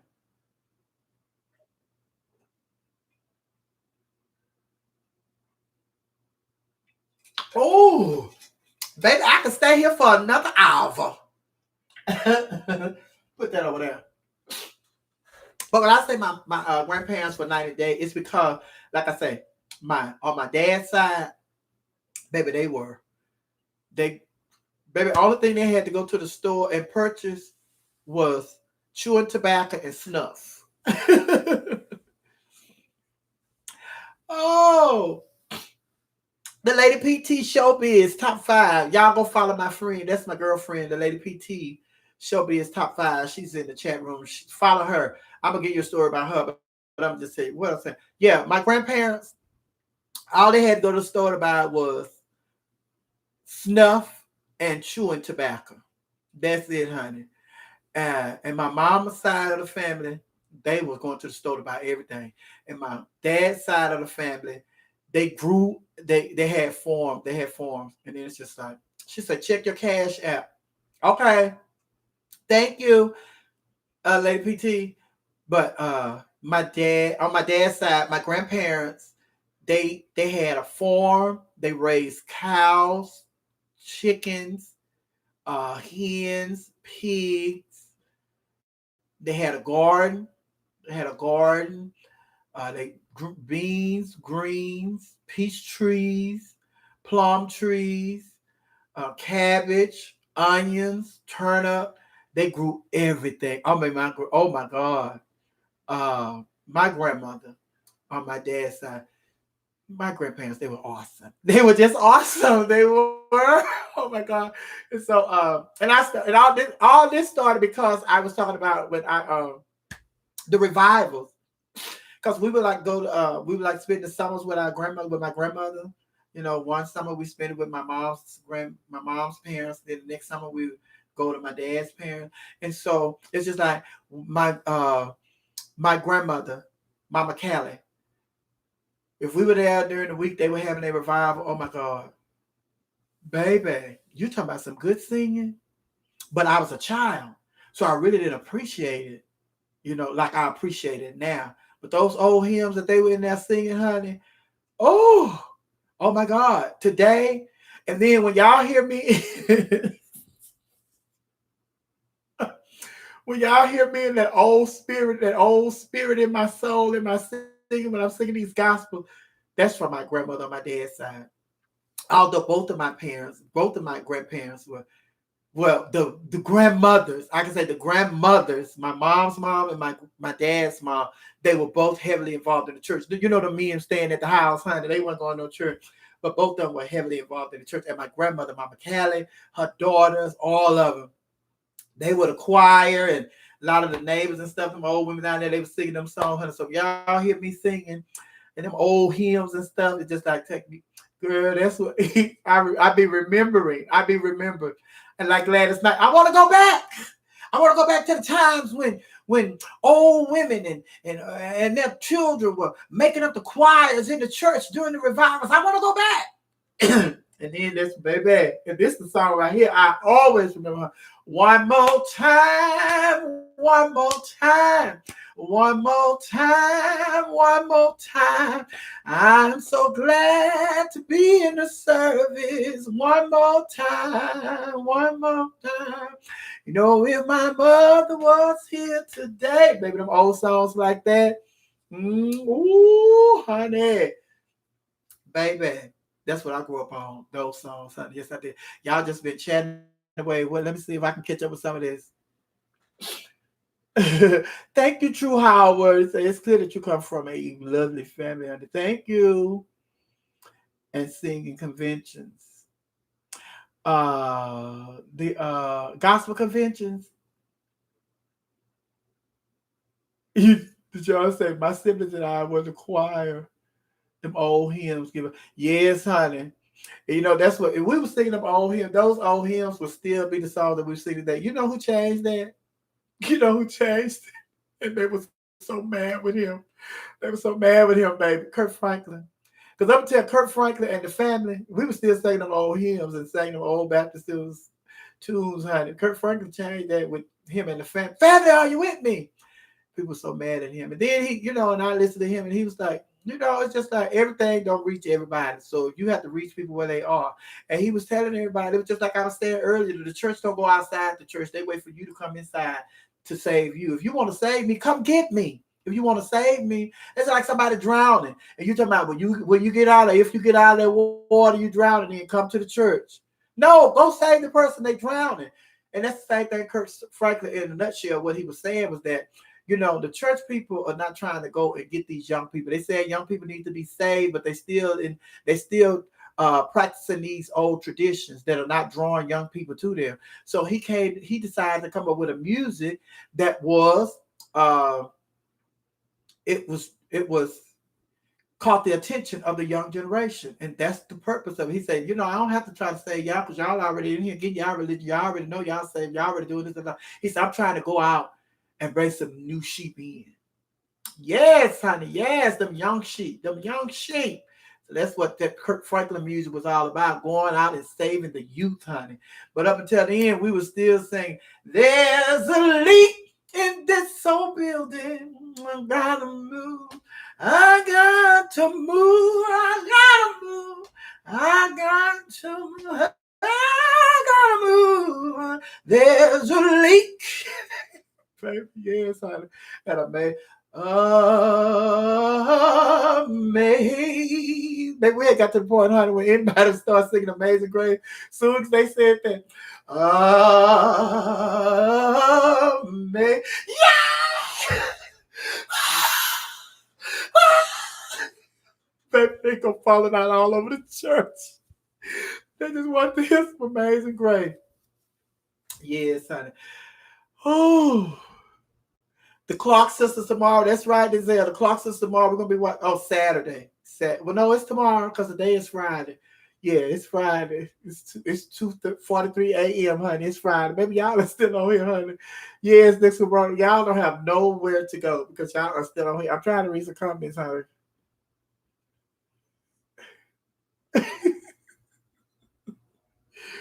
Ooh.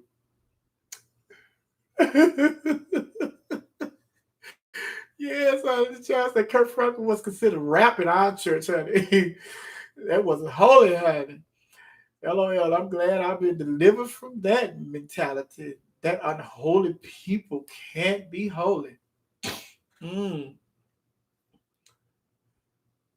Oh, I kill you when I sing with Maddie, baby. Maddie. If it was up to Maddie, all I would do when I'm there is just sing gospels and pray.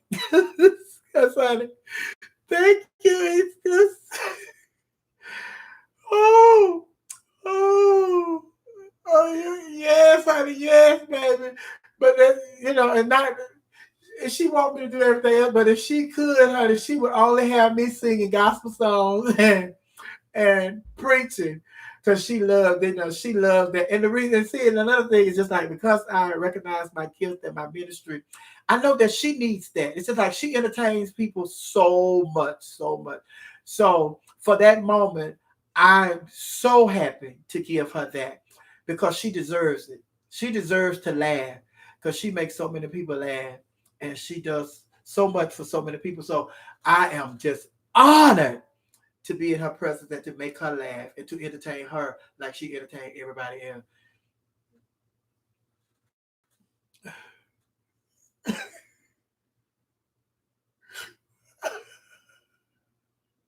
Yes, baby, listen, baby. We were doing drag. We were doing drag. The Lady PT Show is top five.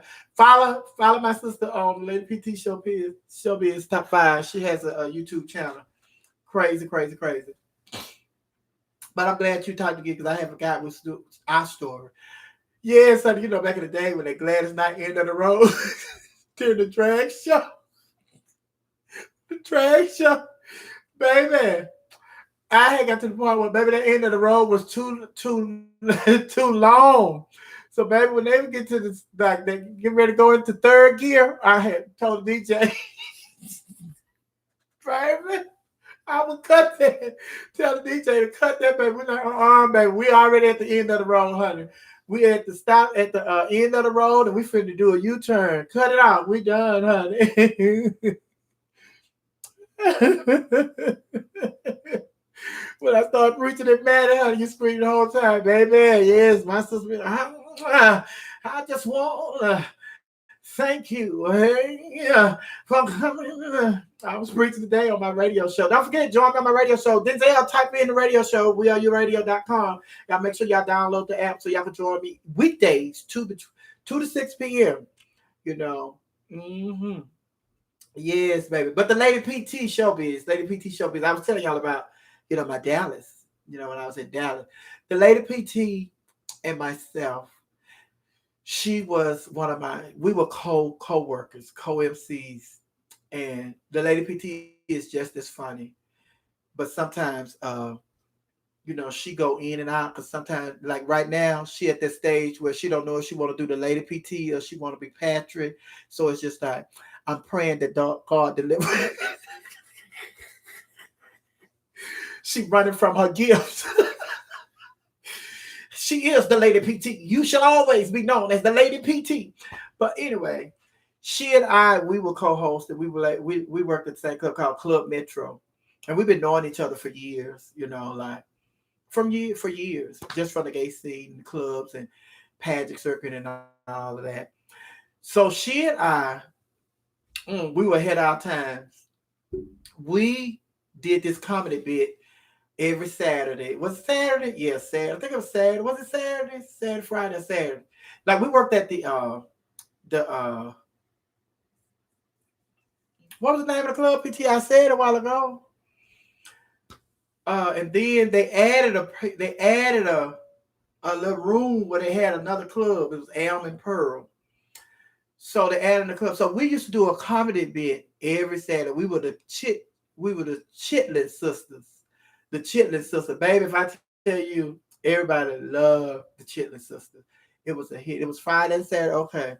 The Club Metro. It's Club Metro. And then they added this part on. It's called Elm and Pearl. So, baby, she and I, PT is a mess. We were the Chitlin sisters. One of us was Chit and the other one was Lynn.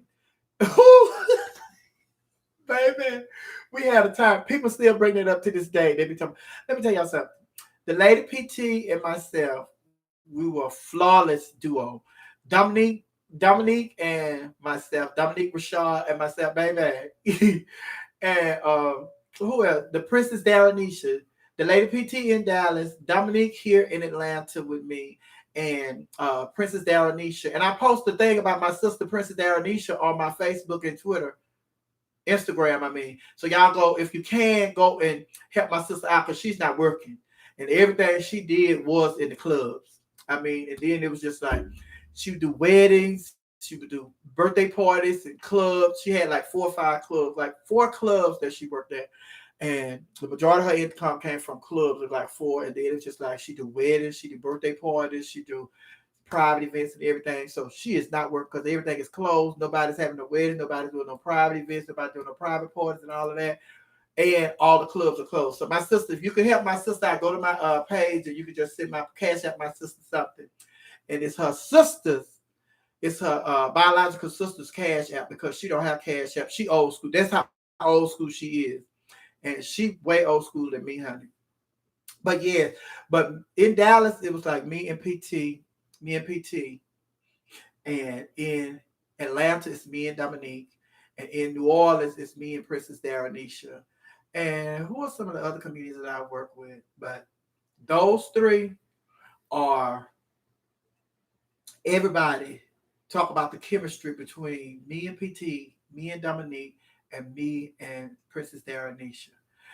But me and Dominique, we got the most praise because we were here in Atlanta, and then all of the celebrities used to come to the Monday Night Show. So many celebrities came to the Monday Night Show.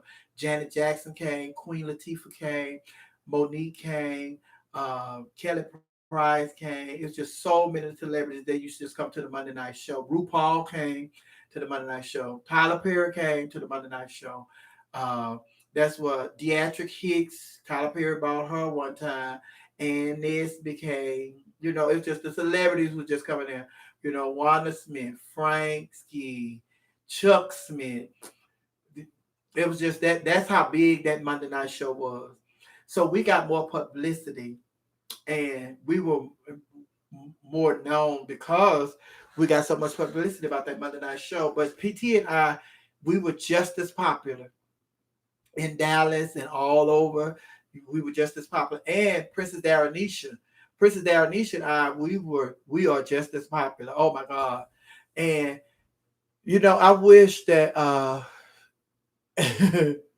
she still use check. No, she don't use check. Let me tell you how old school is. I talked about it on the post. She does not have a checking account. Just how old school Princess Daranisha is. She does not have a checking account. So she don't have no Venmo. She don't have no PayPal. She don't have no Cash App. She don't have none of that because she don't have a checking account. So that's why we had to use her sister's Cash App. So it's like, yes, honey, that's how old school my sister is, honey. But she is so funny. But I wish, and then I ain't gonna put that on there because honey, somebody that's steal it because we still trying to, we gotta wait on God's time, honey. But I can't tell y'all, but yeah, but now I think it's the perfect time for that. And it's just like PT and I, what y'all see, and then it's just like what y'all see now, a lot of stuff. Like I used to do this, we used to before Chuck Smith, the football player. He came, he was a part of the morning show before I got there. Chuck Smith played in the NFL, yeah. So like I did a show, me and another panel, it was like a gay panel, and it was you can Google it. A lot of people say, when y'all gonna come back with the look, and I can't even think of the name, but they're gonna kill me, child. Oh my God. What was the name of our show, child? The Dish. Dish. D-I-S-H. The Dish. Or did we have to spell it different? It's the D-Y-S-H. But anyway, it was The Dish.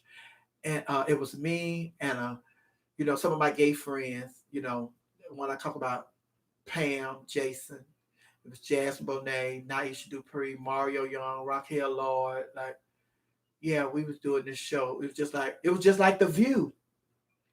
And it was just like, the talk and all of that. So we did this show. And it's just like now, when we did that, it was groundbreaking to us and to a lot of people. But now it's just like everybody's doing it. So we were like ahead of our time. So had we been doing it, and a lot of people said, y'all need to bring The Dish back because y'all started all of this and now everybody's doing it and it's popular. So y'all need to bring The Dish back. Believe me, we are trying.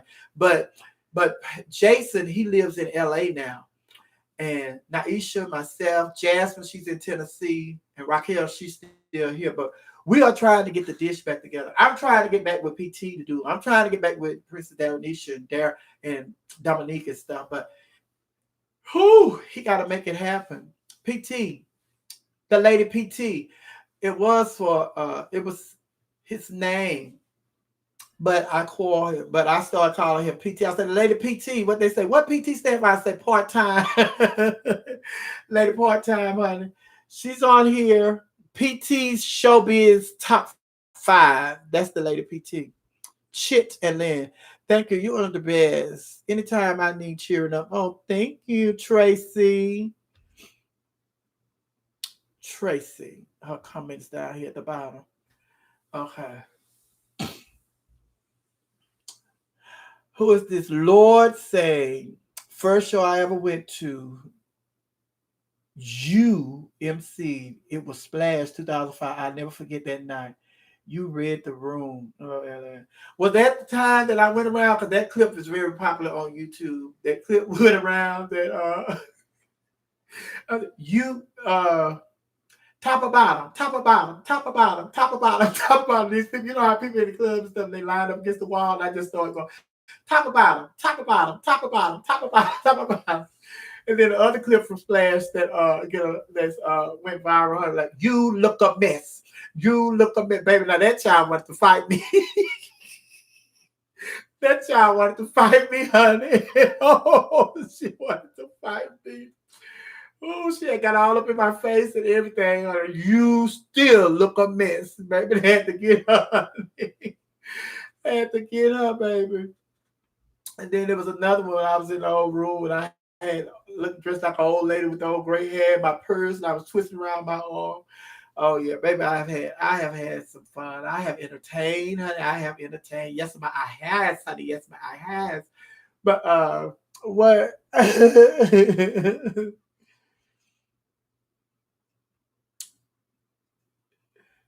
Yes, PT is hilarious, honey. But we got to keep her because she don't want to do PT, honey. She said she retired from drag. She said she retired from drag, honey. Then I look up and she in drag in some other state. I said, well, maybe she was retired from drag in Texas because I just saw that bitch in Louisiana with a wig on. I just saw that nigga down there in Virginia with a wig. Just saw that nigga in DC with a wig. I thought she retired from drag. That nigga don't know. Lord, help my sister. Help my sister to keep her wigs nearby. Ooh. But look now with this so my bitch, I just did a full drag show on here. Oh, she said, bitch, I just did a full drag show on here, honey. You did? You finally got yourself together? Denzel, why you show my sister comment, honey? Denzel, you still in here? Denzel, is Denzel in here? Denzel? Did Denzel post my Cash App? Denzel. Somebody asked for my Cash App earlier. Did you post it? PT, post my Cash App because I think Denzel. Oh, okay, baby. That's my baby. That's my baby. Let me tell y'all something. I met Denzel at Maddie's show. And Denzel has been one of my most loyal supporters since I met him. Every time, it's just like every time when we were traveling before this coronavirus, we were supposed to start back hitting the road, me, Maddie, and Funky Dineva. So it's just like every time we go somewhere, Denzel always comes. He always shows up wherever we are, in New York, Chicago. Denzel, he is a loyal supporter. And I just want to thank you, Denzel, because, although I be messing with him and stuff, I just be teasing and playing with him. But, I just said, like I said, everybody, you just got to tell everybody thank you, even your family members. So I just want to say thank you to Denzel. I love you because he is so helpful. Because, I'm telling y'all right now, because it looks like it's easy to do, but it's just like when those trolls be in here and Denzel, if I have to go over there and reach and do that, if I'm steady trying to block these trolls and all of that, then I forgot what I was talking about and all that. So, it may look like what he's doing is really small, but it's really big, honey, because it helped keep me focused. If he wasn't on there doing what he was doing, then I would be all over the place, honey. I'm trying to block the trolls out. Then I'm trying to talk to y'all, trying to entertain y'all and give y'all some stuff that we can talk about that can help y'all. Then I'm trying to get me a drink, honey. Then I get me a drink and look up at the trolls and then I got to go. So like, bitch, all I'm doing is, bitch, look like I'm babysitting, trying to see if the baby all right. Then I'm up here trying to get these trolls out. Then I'm talking to you, hey, what's bitch? I'll be up here looking like Carbonate and Geraldine, Flip Wilson, honey. Yes, honey. But I love my Denzel, honey. I love my Denzel. And then it's just like I said, Denzel is another, just like when I told y'all the other day, and I did the video of the guy, Chance, that came by and brought me a care package. Same thing. That's how he and I end up meeting. I met him through my karaoke and just hit it off. You know, you can tell people's spirit, honey. You can tell people's spirit. And yeah, honey, Denzel is another one of my Chance supporters. Yes, honey. Yeah. And I did I tell y'all yesterday I had the Chance, you know, like, Sophia, send me your address. And they're like, what's your address? And I gave it to her. So now it's a lot of people talking about, Sophia, what's your address? No, ma'am. No, ma'am. Because somebody, yes, honey, like, no. But thank you, Denzel. I'll be playing with you, but I just be teasing and messing with him, honey. But he be on it. And I missed him those couple of days that I was on here and he wasn't on here, honey. Yes, honey. Somebody say, fire Denzel, fire Craig, Rehab. Ooh, what's his name, honey? Baby. Vincent, there you go. Fire Craig, fire Vincent. Big T, Sophia, you know.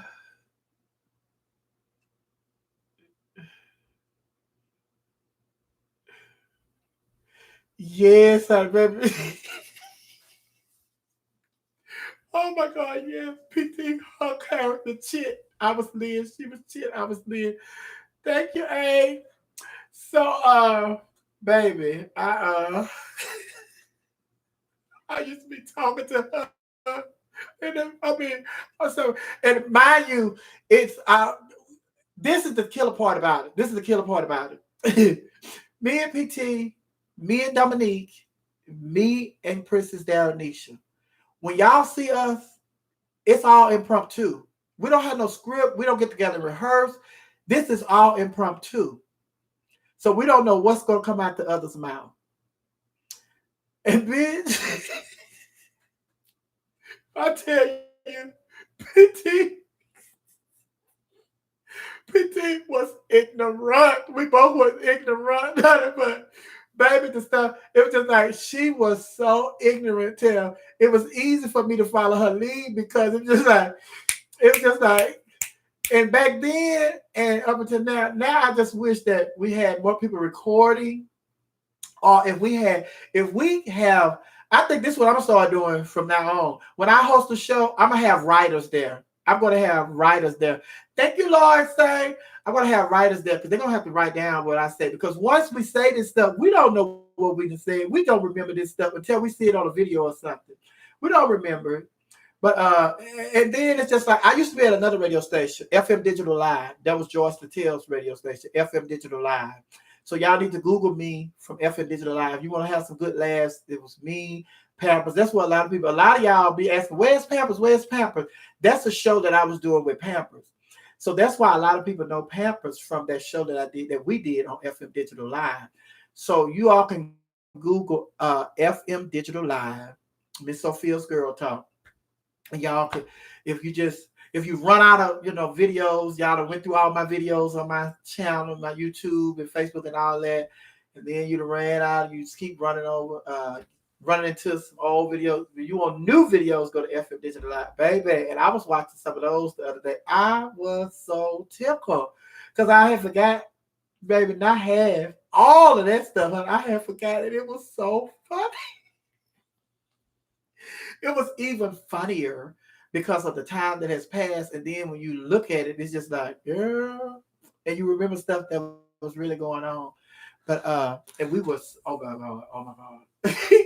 Because one of the clips that I saw, I was saying, the Queen is celebrating her birthday today. Like somebody was celebrating their birthday. I don't even know if I ever got around to saying who the Queen was. Because I would say the Queen is celebrating her birthday today. Do y'all know who the Queen is? And Pamela would just call out people. Now he just yell out. I said, the Queen is celebrating her birthday. Do y'all know who the Queen is? He said, Johnny Gill. I said, no. The queen is celebrating her. So then Herb, when I started laughing, DJ Herb said, "Oh, that was funny. Y'all could keep doing that. Y'all could keep doing that. That was funny." So then I just kept on saying, "The queen is celebrating her birthday. Do y'all know who's celebrating her birthday? Who the queen is?" He said, "Eddie Murphy." No, the queen is celebrating her birthday. And he just started calling out celebrity name. It was so funny. That was one of the ones that I watched. And then it was some more. I used we used to come on right after Joyce Natel.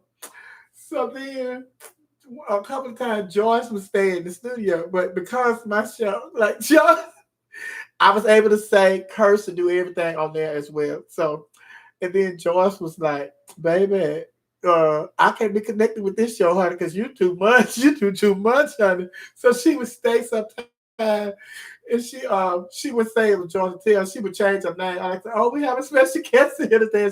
She wouldn't let me put her on camera. But you knew it was her, because who else had that voice? "This is Georgia Tell with the Quiet Storm." Who else talked like that, honey? So they knew it was George, but they could see her because she wouldn't let me put her on camera. Like, "No, ma'am, honey. You be going in too hard, honey. Too hard." Ooh. But yes, honey. But we ain't God good, y'all? Ain't God good? They didn't knock us out tonight, honey. We need to go on and get out of here before they knock us out. Before they knock us out of here. Put it out there in the universe, PT, and it'll happen. It'll happen, honey. And all the time, see that Walker, she on it, honey. Walker, what is that 118? God is good. I say, "God is good." She said, "All the time." And I said, "All the time, God is good." Yes, he is. Yes, he is. Yes, he is.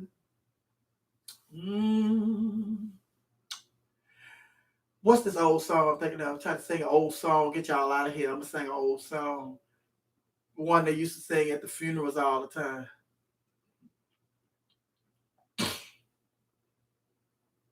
Oh, what is it?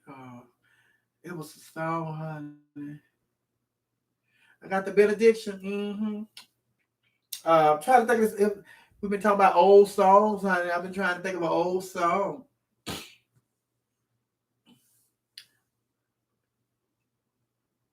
Pray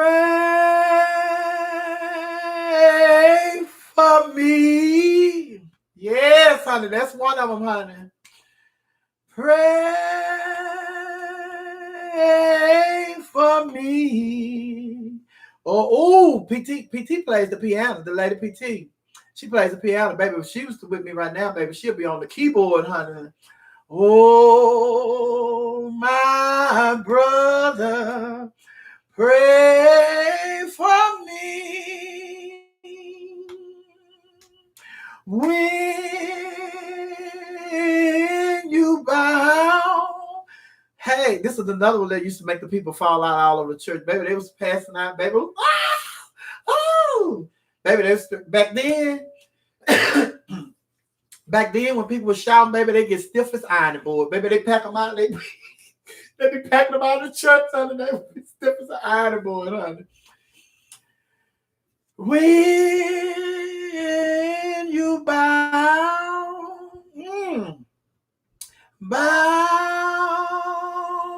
at the altar, please don't forget to pray for me. Yeah, Lord, yeah, Lord, yeah, Lord. Oh, Lord, we come to you right now. Thanking you for the time that we have spent together tonight. Me and my hashtag laughing hyenas.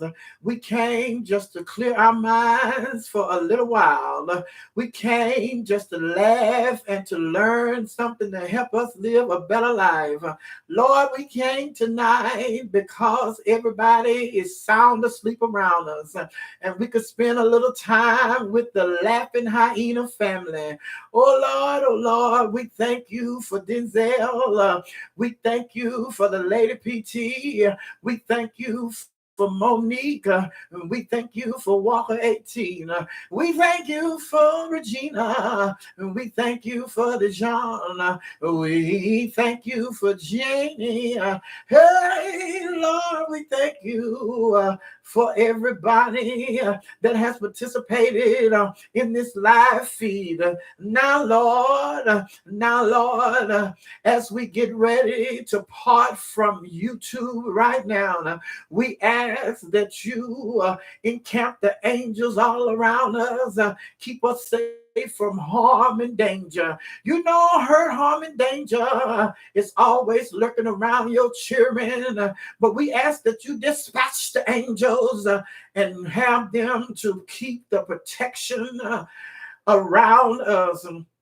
Now, Lord, there's a thing in the world called coronavirus, but we know that you cure all viruses. So we just standing on your word and waiting on you to come through with a victory.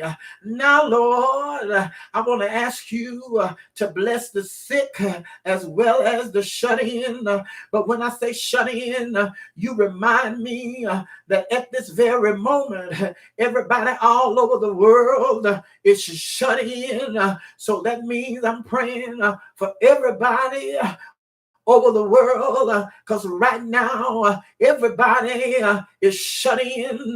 Now, Lord, there are some people that didn't know you before the coronavirus, and they really don't know how they're going to see their way through this situation. I pray that somebody would reach out to them and introduce you to them so they will know that everything is going to be all right. You brought us through World War I. You brought us through World War II. You brought us through the Cold War. You brought us through slavery. You brought us through cancer. You brought us through HIV and AIDS. So let them know, Lord. Let them know, Lord. Let them know, Lord, that you're not through bringing us through, that we shall get the victory from this coronavirus. We shall get the victory from this coronavirus. We shall get the victory from this coronavirus. And let them know that they don't have to go to New Birth and pay no $100 some dollars for no test. Let them know that they don't have to go to Juanita Bynum to pay $133 for some kid. Let them know that they can go down on their knees and call your name for absolutely free, because you are more than she have in a kit. You are more than a test they can give, because if truth be told, we're all going through a test right now with this coronavirus. It's just a test. I say it's just a test to test our faith, to see if we're going to run the man for the answer, or if we're going to fall down on our knees and ask you, now, Lord, I ask that you protect my babies, the hashtag laughing hyenas, as they lay down to get a little bit of rest while mama try to figure out what she's going to talk about on the radio tomorrow. Now, Lord, I thank you for letting PT stop by. I thank you for the great Daniel for stopping on by. And I thank you for the activity of my limbs. I thank you for my eyesight. Although I need a little assistance with my eyeglasses, my eyelers, that's what I call my eyeglasses, my eyelers. Oh Lord, thank you. Hey. I thank you for the spirit of my grandmothers. I thank you for the Holy Ghost. I just thank you, Lord. Oh, I thank you, Lord. Oh, I thank you, Lord. Oh, I thank you, Lord. Oh, I thank you, Lord. Oh, I thank you, Lord. You blessed us, Lord, and we can't thank you enough. If we had 1,000 tongues, it wouldn't be enough to thank you, Lord. We bless your name. We praise your name. We thank you for dangers seen and unseen that you have kept us from, Lord. Oh, Lord, we just ask that when the time is yours and when the time comes, that you meet and greet us at that golden gate and let us in those pearly gates. These and other blessings we ask in Jesus' name, honey, the precious Son of Jesus. Amen. Amen. And if all minds and hearts are clear, we're getting ready to get out of here, my dear. But I need for you all to like and share this video and say amen. Hashtag hyenas. Let's everybody just say amen as we part ways. Amen. Let me see your amen. Amen. Amen. Amen. Amen. Amen. Say it again, y'all.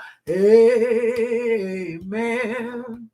Amen. Amen. Amen. Amen. Oh, amen.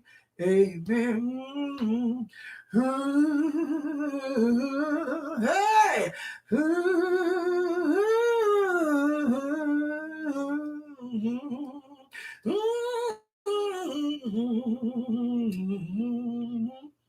Ooh, amen. Amen. Thank you, Regina. Amen. Oh, yes, I am. Amen. I love y'all. God bless y'all. And I'm sure I will see you guys and girls, ladies and gentlemen tomorrow. Until we meet, I'm going to steal this from Carol Burnett. Until we get together tomorrow. Carol Burnett used to do that, honey. I love y'all. God bless y'all. And I'll see y'all tomorrow. Have a blessed, blessed day. Okay? Bye-bye. Bye, Denzel. Love you. Hmm. Gotta get my